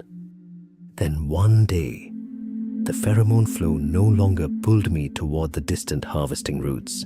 It guided me back near the new nursery chambers. The tunnels here were narrower than the old systems before the flood. Newly dug soil still felt soft and cold. Some tunnels trapped alarm pheromones longer because the air barely moved. Brood and larvae rested near smaller fungus chambers, rebuilt after many older chambers collapsed beneath floodwater. The work here was different from the carrier trails beyond the forest floor. I dragged debris away from narrow passages clogged with mud. I pushed soft bark fragments into cracks where water could enter. When alarm pheromones spread downward from the outer tunnels, I helped keep the larvae flow from jamming near the tight crossings around the nursery zone. No one pulled me toward the defensive line to become a soldier. The colony simply moved my body toward the place where it could still remain useful. Near the defensive tunnels, I began passing major soldier ants more often. They were completely different from carriers like me. Their heads were enormous compared to the rest of their bodies. Their mandibles were thick, heavy, and slower to open than smaller workers. The muscles beneath their necks and jaws bulged hard beneath dark exoskeleton plates. When they stood inside narrow tunnels, their bodies nearly sealed the space between the soil walls. I felt it every time I squeezed past the defensive line. The space around soldier ants always felt tighter. Their pheromone flow was denser and hotter, mixed with the old acid scent left from locking their jaws onto intruders. I could never become a body shaped like that. My head was too small to seal a tunnel shut. My mandibles were too thin to hold a violently struggling body inside a narrow passage. A carrier body was longer and lighter, shaped for movement and transport across distant routes, not for becoming a living barricade inside the defensive line. Then new vibrations began spreading through the outer tunnels. At first they came as scattered pulses through the soil above, faster than ordinary worker movement, uneven compared to carrier trails. A foreign pheromone flooded into the tunnels, sharp, hot, and completely outside the colony. Army ant scouts.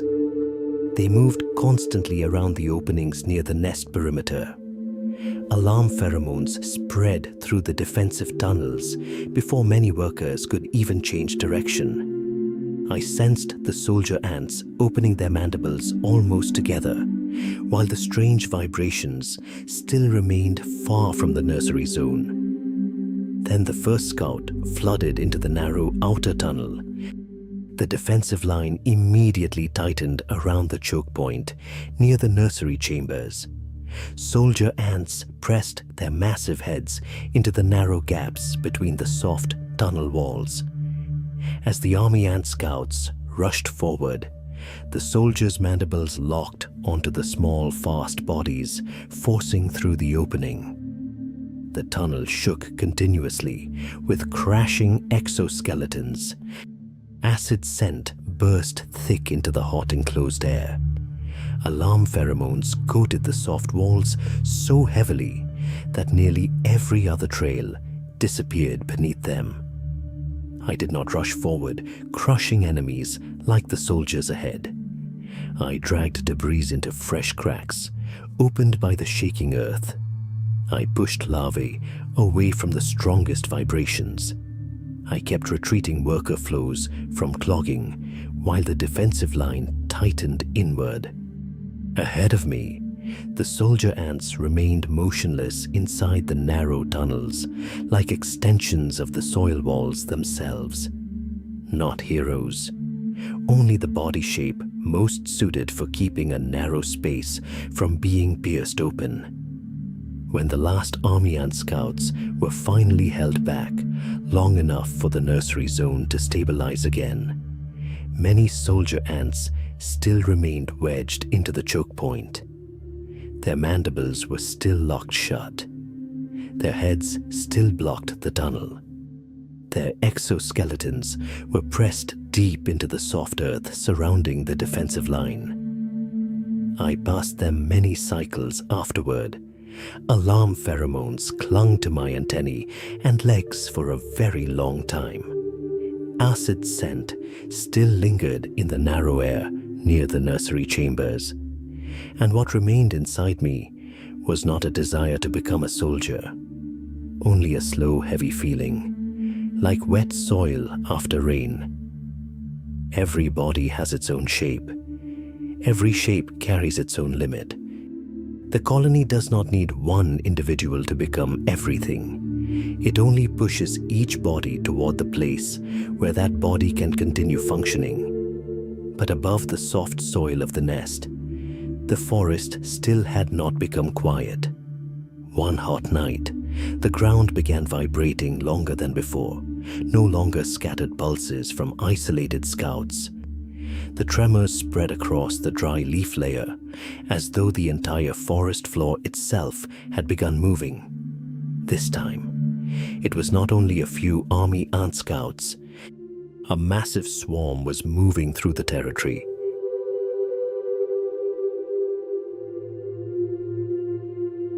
That night carried more heat than many cycles before it. The air sat still beneath the thick canopy, and no wind passed through the outer entrances of the colony. The dry leaf layer above the ground had grown deeper after the long hot season, holding every small vibration like stretched skin pulled tight across the forest floor. The smell of dry rot lingered inside the lower tunnels, mixing with the fading traces of alarm pheromone left behind from earlier encounters with army ant scouts. I remained near a deep chamber where the fungus still held a weak coolness and the familiar smell of living growth when the soil began to tremble far away. At first, the vibration was thin and steady, not like rain striking the canopy, not like worker trails rushing through outer tunnels, not like the scraping legs of a centipede along packed earth, not like the heavy steps of bullet ants near tree roots. It was wider than all of those things, a long rolling pressure that did not stop, as if the entire layer of leaves above the forest floor was being pushed into one moving current. Tunnel walls quivered softly. Small grains of dirt fell across my antennae. Somewhere deeper in the tunnel system, larvae had already begun to move before the smell of the hunters reached us. The army ants were still far away, but the colony felt them through the ground first. Alarm signals spread through the chambers faster than the leaf carriers could move. Half-cut pieces of substrate were abandoned across the fungus floor. Nurse ants gathered the larvae into pale, soft clusters and dragged them downward. Other workers carried healthy fragments of fungus away from the outer chambers. Soldier ants lined the defensive tunnels with open mandibles and raised antennae, facing a pressure that had not yet arrived. The trembling kept growing. I did not need to see the swarm to feel it moving through the forest above. Then the ground became crowded with strange movement. Roaches burst through the dead leaves in broken, frantic rhythms. Spiders abandoned the narrow spaces beneath roots. Frogs leapt from wet pockets of soil, leaving short, heavy impacts through the earth. Beetles and smaller insects crowded past the entrances, carrying the sharp, hot smell of prey bodies. Predator signals and prey signals layered over one another until the colony's pheromone trails began to fade beneath them. The leaf litter above rippled like water. It was not only one species moving. The entire lower layer of the forest was being forced out of hiding. Army ants hunted in great flowing masses. They did not move like solitary predators, wandering through tunnels. They poured across the forest floor through density and chemical coordination, dragging a wide zone of displacement around the swarm. I never saw the full hunting column. I only felt every familiar smell near the entrances being pushed away from where it belonged. Then new vibrations appeared above the canopy layer. Low wing beats passed through the heavy air. Thin branches shook again and again. Darkness shifted across the leaf litter as antbirds began following the swarm closer. They did not descend into the colony tunnels. They followed the army ants to catch the arthropods, flushed from hiding. But their presence thickened the pressure above us. Every time a bird dropped closer to the dry leaves, more prey burst toward the entrances. The air became crowded with the smell of small bodies fleeing their last shelter. Then the swarm touched the outer entrance. I felt it before the first wave of acid flooded into the tunnel. Not scattered army ants, a solid moving stream of bodies. The outer chambers shook as the colony soldiers rushed into the choke points. But this swarm was far larger than the scout groups we had blocked before. They came from many directions at once. The pressure of the swarm did not belong to a single powerful body. It belonged to density, to speed, to chemical trails that drove the hunting line deeper and deeper into the tunnel system without stopping. Inside the colony, workers moved everything downward: eggs, larvae, living fungus. I was pulled along inside the evacuation flow through growing heat and darkness. Soft larvae brushed constantly against my antennae as nurse ants forced themselves through narrow passages. Damp fungus fragments dragged across the soil floor. Alarm pheromone became so thick and hot that it nearly buried the smell of fungus itself. The smell that had filled every chamber since the beginning of my life. Then a defensive tunnel collapsed under the pressure. Several army ants forced through a narrow passage at once, and the darkness ahead exploded into violent movement. Exoskeletons slammed together, mandibles locked and tore free. Tunnel walls shook beneath the density of moving legs. Acid coated the passageways. A fungus chamber near the entrance was breached open. Substrate was ripped apart from the fungus clusters. White fungus fragments mixed with dirt and broken insect remains. Worker ants tried dragging the living pieces deeper underground, but many trails disappeared beneath the smell of insect blood, acid, and thick alarm pheromone filling the overheated air. No defensive line truly stopped the swarm. Only the deepest parts of the colony survived after the hunting current passed. I remained inside a completely dark tunnel, while the largest vibrations slowly began to fade. The footsteps of the army ants thinned layer by layer above the ground, but the smell they left behind remained deep inside the soil long after they were gone.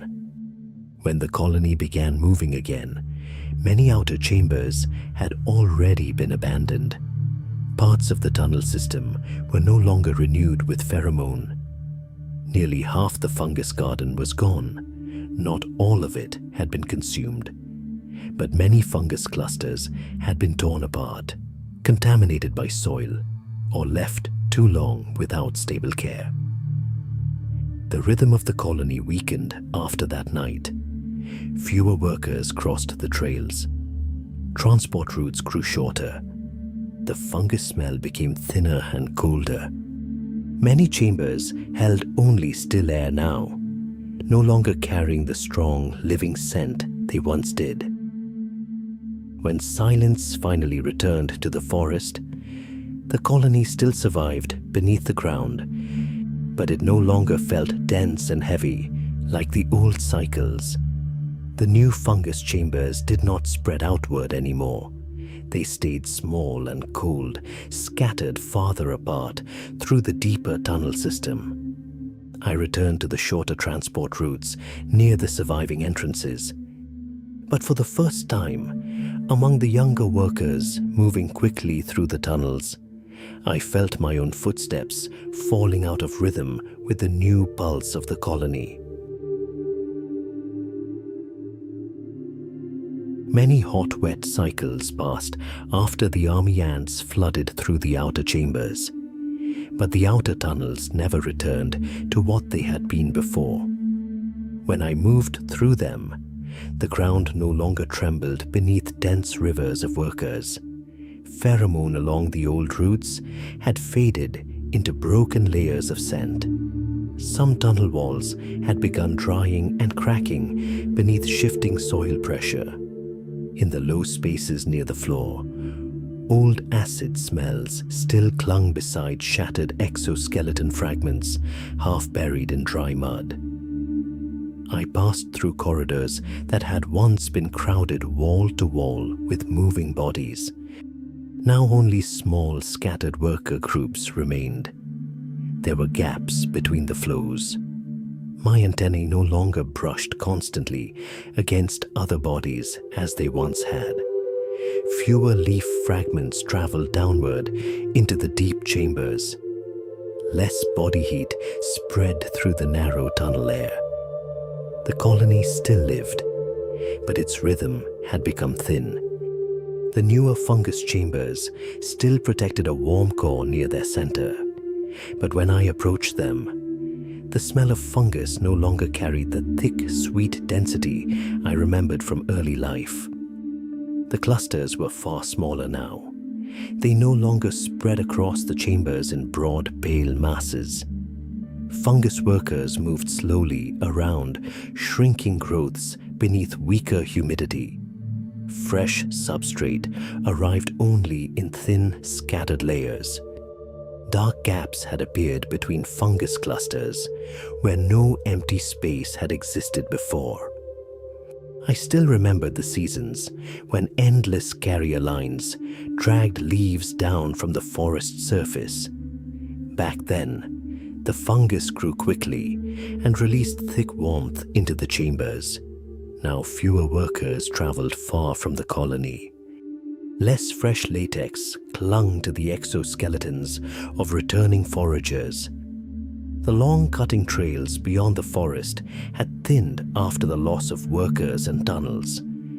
The fungus received material more slowly. The remaining brood and larvae stayed packed near the smallest surviving warm zone deep inside the chamber, where heat had not fully disappeared. Younger workers appeared more often along the short trails near the fungus garden. Their smell was different from the older workers that once crossed the Saber and Cecropia routes. Their exoskeletons carried fewer traces of acid and tree latex. Their footsteps were quick and narrow inside the shorter tunnels. When their antennae touched fresh trails, their bodies shifted direction almost instantly before continuing forward again without hesitation. I was still given work near the chambers. I carried small pieces of substrate, dragged light fungus fragments through low sections of earth, cleared debris from tunnel edges where soft dirt collapsed in thin layers. There were no more long climbs toward the forest canopy, but my body no longer held its old rhythm. The missing leg forced my weight unevenly across rough ground. Worn exoskeleton joints released faint vibrations whenever I brushed against another worker in the narrow tunnels. These shorter routes should have felt easier. Instead, the traffic around me began moving faster than this old body could follow. Workers behind me touched antennae against my shell too quickly before moving past. Workers ahead had already disappeared farther down the tunnel before my legs could correct their pace. Sometimes, the pheromone beneath my feet seemed to grow cold between one step and the next, as if I had slipped outside the main current still flowing forward. The smells that once shaped my entire life were thinning from the colony as well. The warm chamber where the first larvae had been kept no longer carried activity. The saber root had almost no workers left. The smell of white latex from the cutting grounds had vanished from the old tunnel branches. Even the outer tunnels, where the army ants flooded in, held only faint traces of alarm, pheromone buried deep within cold soil. Those places had not disappeared from the forest, but they no longer existed inside the living pheromone network of the colony. The colony still moved, but its smell had changed. Some tunnels carried newer, younger scents. The fungus chambers held weaker heat. Regions once crowded with older workers had become cold and empty. I did not remember them through images. I remembered them through the absence of smells my antennae no longer touched in the darkness. Inside a narrow tunnel near the fungus chamber, I slowed beneath the flow of younger workers behind me. I was dragging a soft piece of substrate across uneven ground when a body behind me struck hard against my thorax. There was no bite, no burst of alarm pheromone. The workers behind me simply continued moving forward. The impact pushed me away from the edge of the main trail. For a brief moment, I remained still beside the cold tunnel wall. Strong pheromone lay only a few steps away. The fungus still lived farther ahead. Younger workers continued moving without slowing for the older body left behind. Then I stepped back onto the trail, but my rhythm no longer matched it completely. The colony was still the colony. The fungus still lived beneath the earth. But the workers who once crossed the long leaf trails beside me were gone now. The chambers that once held thick living warmth were gone as well. Only faint layers of old scent remained trapped inside the dark soil, and the movement ahead now belonged to newer bodies. As the hot season pressed deeper into the lower forest, one old trail became nearly abandoned. I tried following the familiar route, but fresh pheromone had already shifted toward other tunnels. In the stretches of earth where the colony no longer renewed its scent trails, scavenger ants had begun appearing inside the quiet, damp darkness. Near the end of the hot season, the forest floor felt harder beneath the legs I still had left. The soft mud that once held pheromones through many rain cycles had dried into thin cracks beneath the dead leaves. Dust gathered inside the seams of my exoskeleton whenever I crossed an old trail line. The heat carried scents away faster now. There were places where I lowered my antennae to the ground again and again, only to catch broken traces of signal before they vanished completely into the dry soil. I stepped onto a route that had once been dense with worker carriers. Long ago, the ground here always trembled softly beneath hundreds of bodies moving in connected flow, carrying leaf fragments back toward the fungus chambers. Antennae touched constantly. The scent of healthy fungus stretched through the entire trail like steady warmth moving beneath the forest floor. Now the trail had gone cold. No green leaf fragments passed above my head anymore. No familiar hydrocarbon streams pushed my body forward automatically. Only the smell of old leaf rot remained.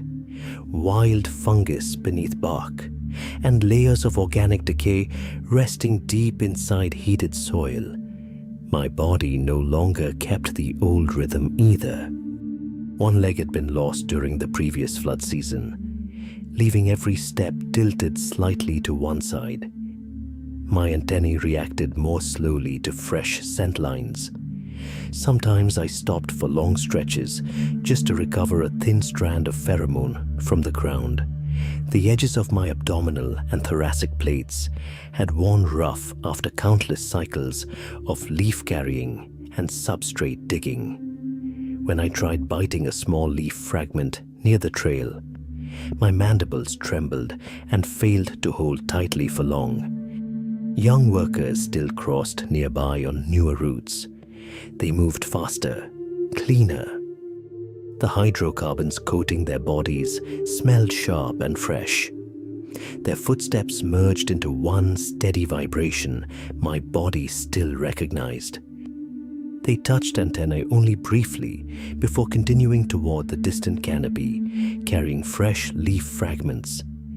None of them stopped in the stretch of ground where I had passed hundreds of times before. I continued following the old trail. The first place I crossed was a shallow tunnel, half swallowed by tree roots. The soil there once carried the scent of warning pheromones after repeated collapses. Now only the cool smell of wet roots remained, along with wild fungus spreading across the tunnel walls. Farther ahead stood the tree trunk where many workers had once fallen into the hunting range of a tarantula. I still recognized the place through the dry bark scent and the old insect shells buried beneath rotting leaves. But the alarm pheromones were gone now. So were the violent vibrations of the colony. I passed the Cecropia stretch, where colony wars once shook the bark beneath thousands of bodies staring at one another with mandibles. The scent of acid and insect blood that once covered the area had disappeared. Only dry dust remained, along with dim fragments of exoskeleton beneath a thin fungal layer. Then came the mud basin, where a flood pulse had once broken apart the old trail network. The ground there was lower now, harder, dry.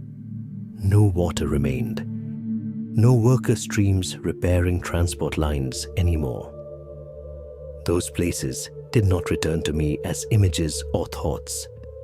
I recognized them only through the absence of the scents that used to live there.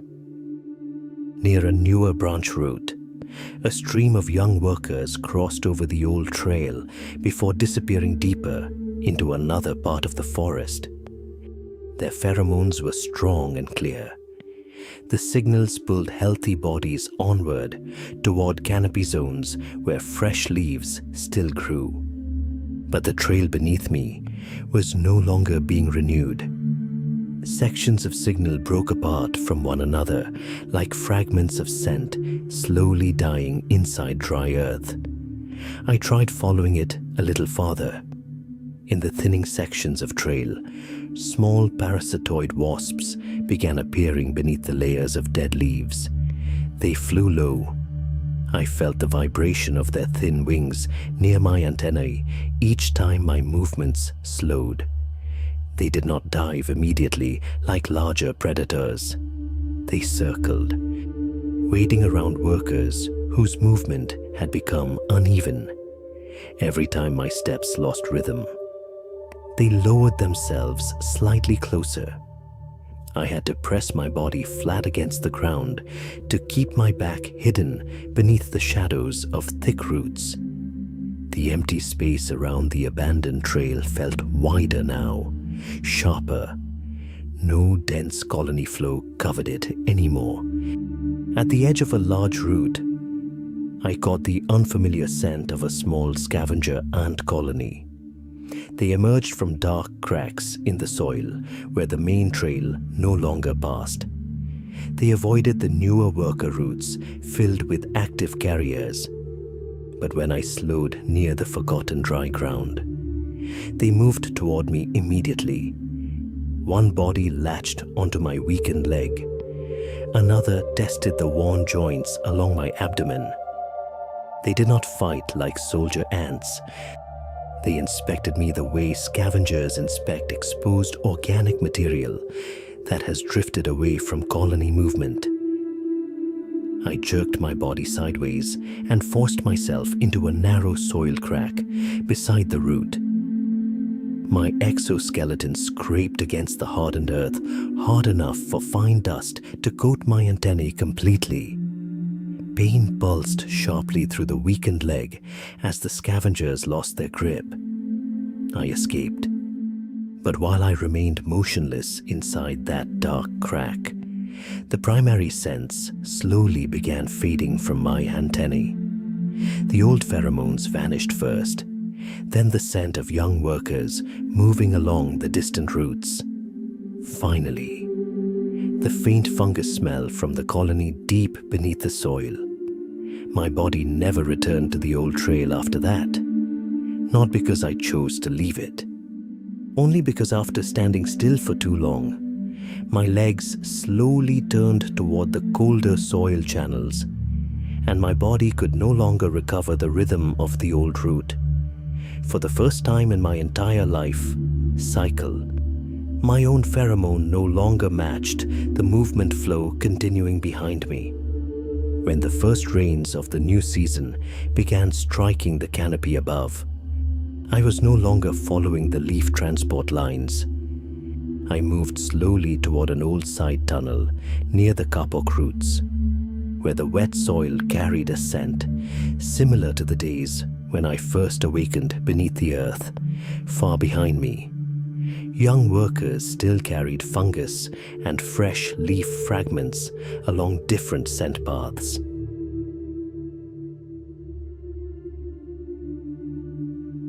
The first rain of the new season fell across the forest after many long cycles of heat and dryness. Water struck the soil around the kapok roots and seeped deep underground. The dry dust that had clung to the tunnel walls softened into fine mud. The roots absorbed moisture and swelled gently within the dark earth. Old side tunnels slowly became damp from inside their walls. The scent of wet soil spread through the cold air, like something I had known long ago, when my body still rested inside the soft warmth of the first fungus chamber. The colony rhythm was far away now. I no longer followed the main transport routes. Streams of leaf carriers no longer passed through this place. My body moved slowly along an abandoned side tunnel beneath the larger roots. The pheromone traces here were thin. No fresh-cut leaf scent remained. No new substrate. Only damp earth, wild fungus spreading along the walls, and soft organic decay, dissolving deeper into darkness. Every step became slower than the last. Farther away inside the newer tunnel systems, I could still feel the steady vibrations of young worker ants. They moved through different colony routes where the fungus still grew strong. Streams of younger workers continued carrying leaves into deeper chambers beneath newer soil layers. Fresh substrate was still being added. Fungus was still being fed with living plant matter. Larvae of the next generation still rested inside more stable chambers. No body entered the old tunnel where I remained. No antennae touched mine. No alarm pheromones spread. No worker stopped to pull me back toward the transport flow. Pheromone streams only continued where they still served the fungus. The colony did not preserve soil roots that no longer carried function. The vibrations of worker movement passed somewhere far away before disappearing behind thick layers of earth. The things that once shaped my entire life no longer existed inside the active network either. The flood that destroyed the lower tunnels, The war across the Cecropia bark, where mandibles collided beneath the scent of fresh leaves. The army ant swarm that once covered the trembling forest floor. The fungus plague whose cold rot spread through the deep chambers. The white latex flowing across cut bark. The territory of bullet ants near the kapok roots, where the ground always carried heavy, dangerous vibrations. They had not vanished from the forest, but they had vanished from the active pheromone flow. No scent trails led back to those places anymore. The old tunnels no longer repeated those events through lingering pheromones. Only damp soil remained along the walls. Small fungus clusters spread where organic matter collected. Somewhere farther away came the faint vibrations of young workers continuing their labor inside chambers I no longer knew how to reach. Memory inside the colony was never kept through words. It only existed while pheromones still led toward it. And eventually, those scents faded too. Inside the damp side tunnels, springtails began appearing along the soil walls and fungal patches. Their soft bodies trembled rapidly across the mud surface. They fed on fresh fungi, bacteria, and the organic decay dissolving through wet soil. Their tiny movements continued breaking the rotting matter into smaller fragments that mixed deeper into the earth. Then came the beetle larvae. They appeared beneath piles of organic waste near abandoned tunnels. Old exoskeleton fragments softened gradually beneath their constantly moving jaws. The wet soil trapped crushed organic matter and folded it into the mud surrounding the roots.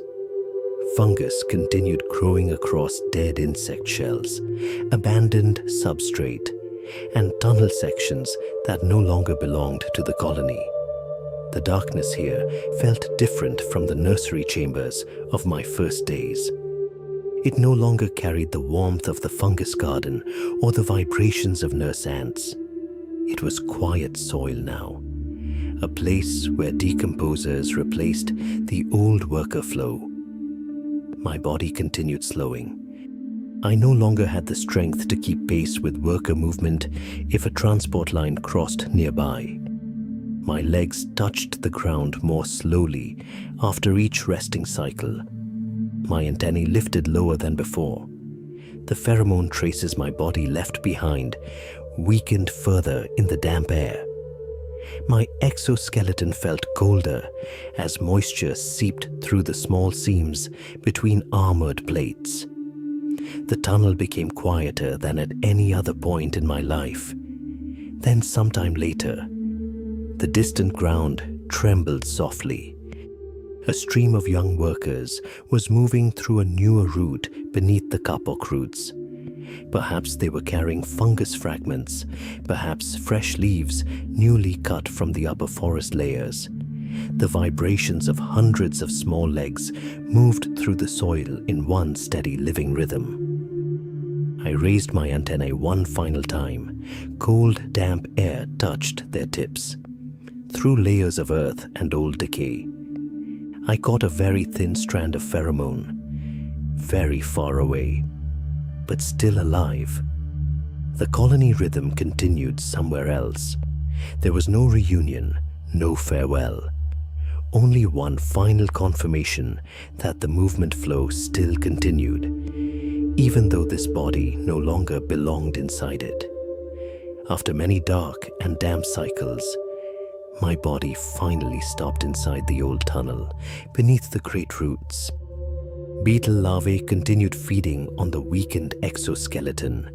Mites and springtails moved through the small gaps between the armor plates. Fungus spread slowly across the organic remains, holding moisture inside darkness. The soil kept everything. For many rain seasons, leafcutter ants had carried plant material beneath the earth. They fed fungus with leaves. They created nutrient-rich organic waste beneath the root systems. Their tunnels softened the soil, opened hollow spaces, and changed the way water remained underground. Matter was constantly broken apart, decomposed, and returned into the soil cycle. My body became part of that flow too. Organic matter entered the earth,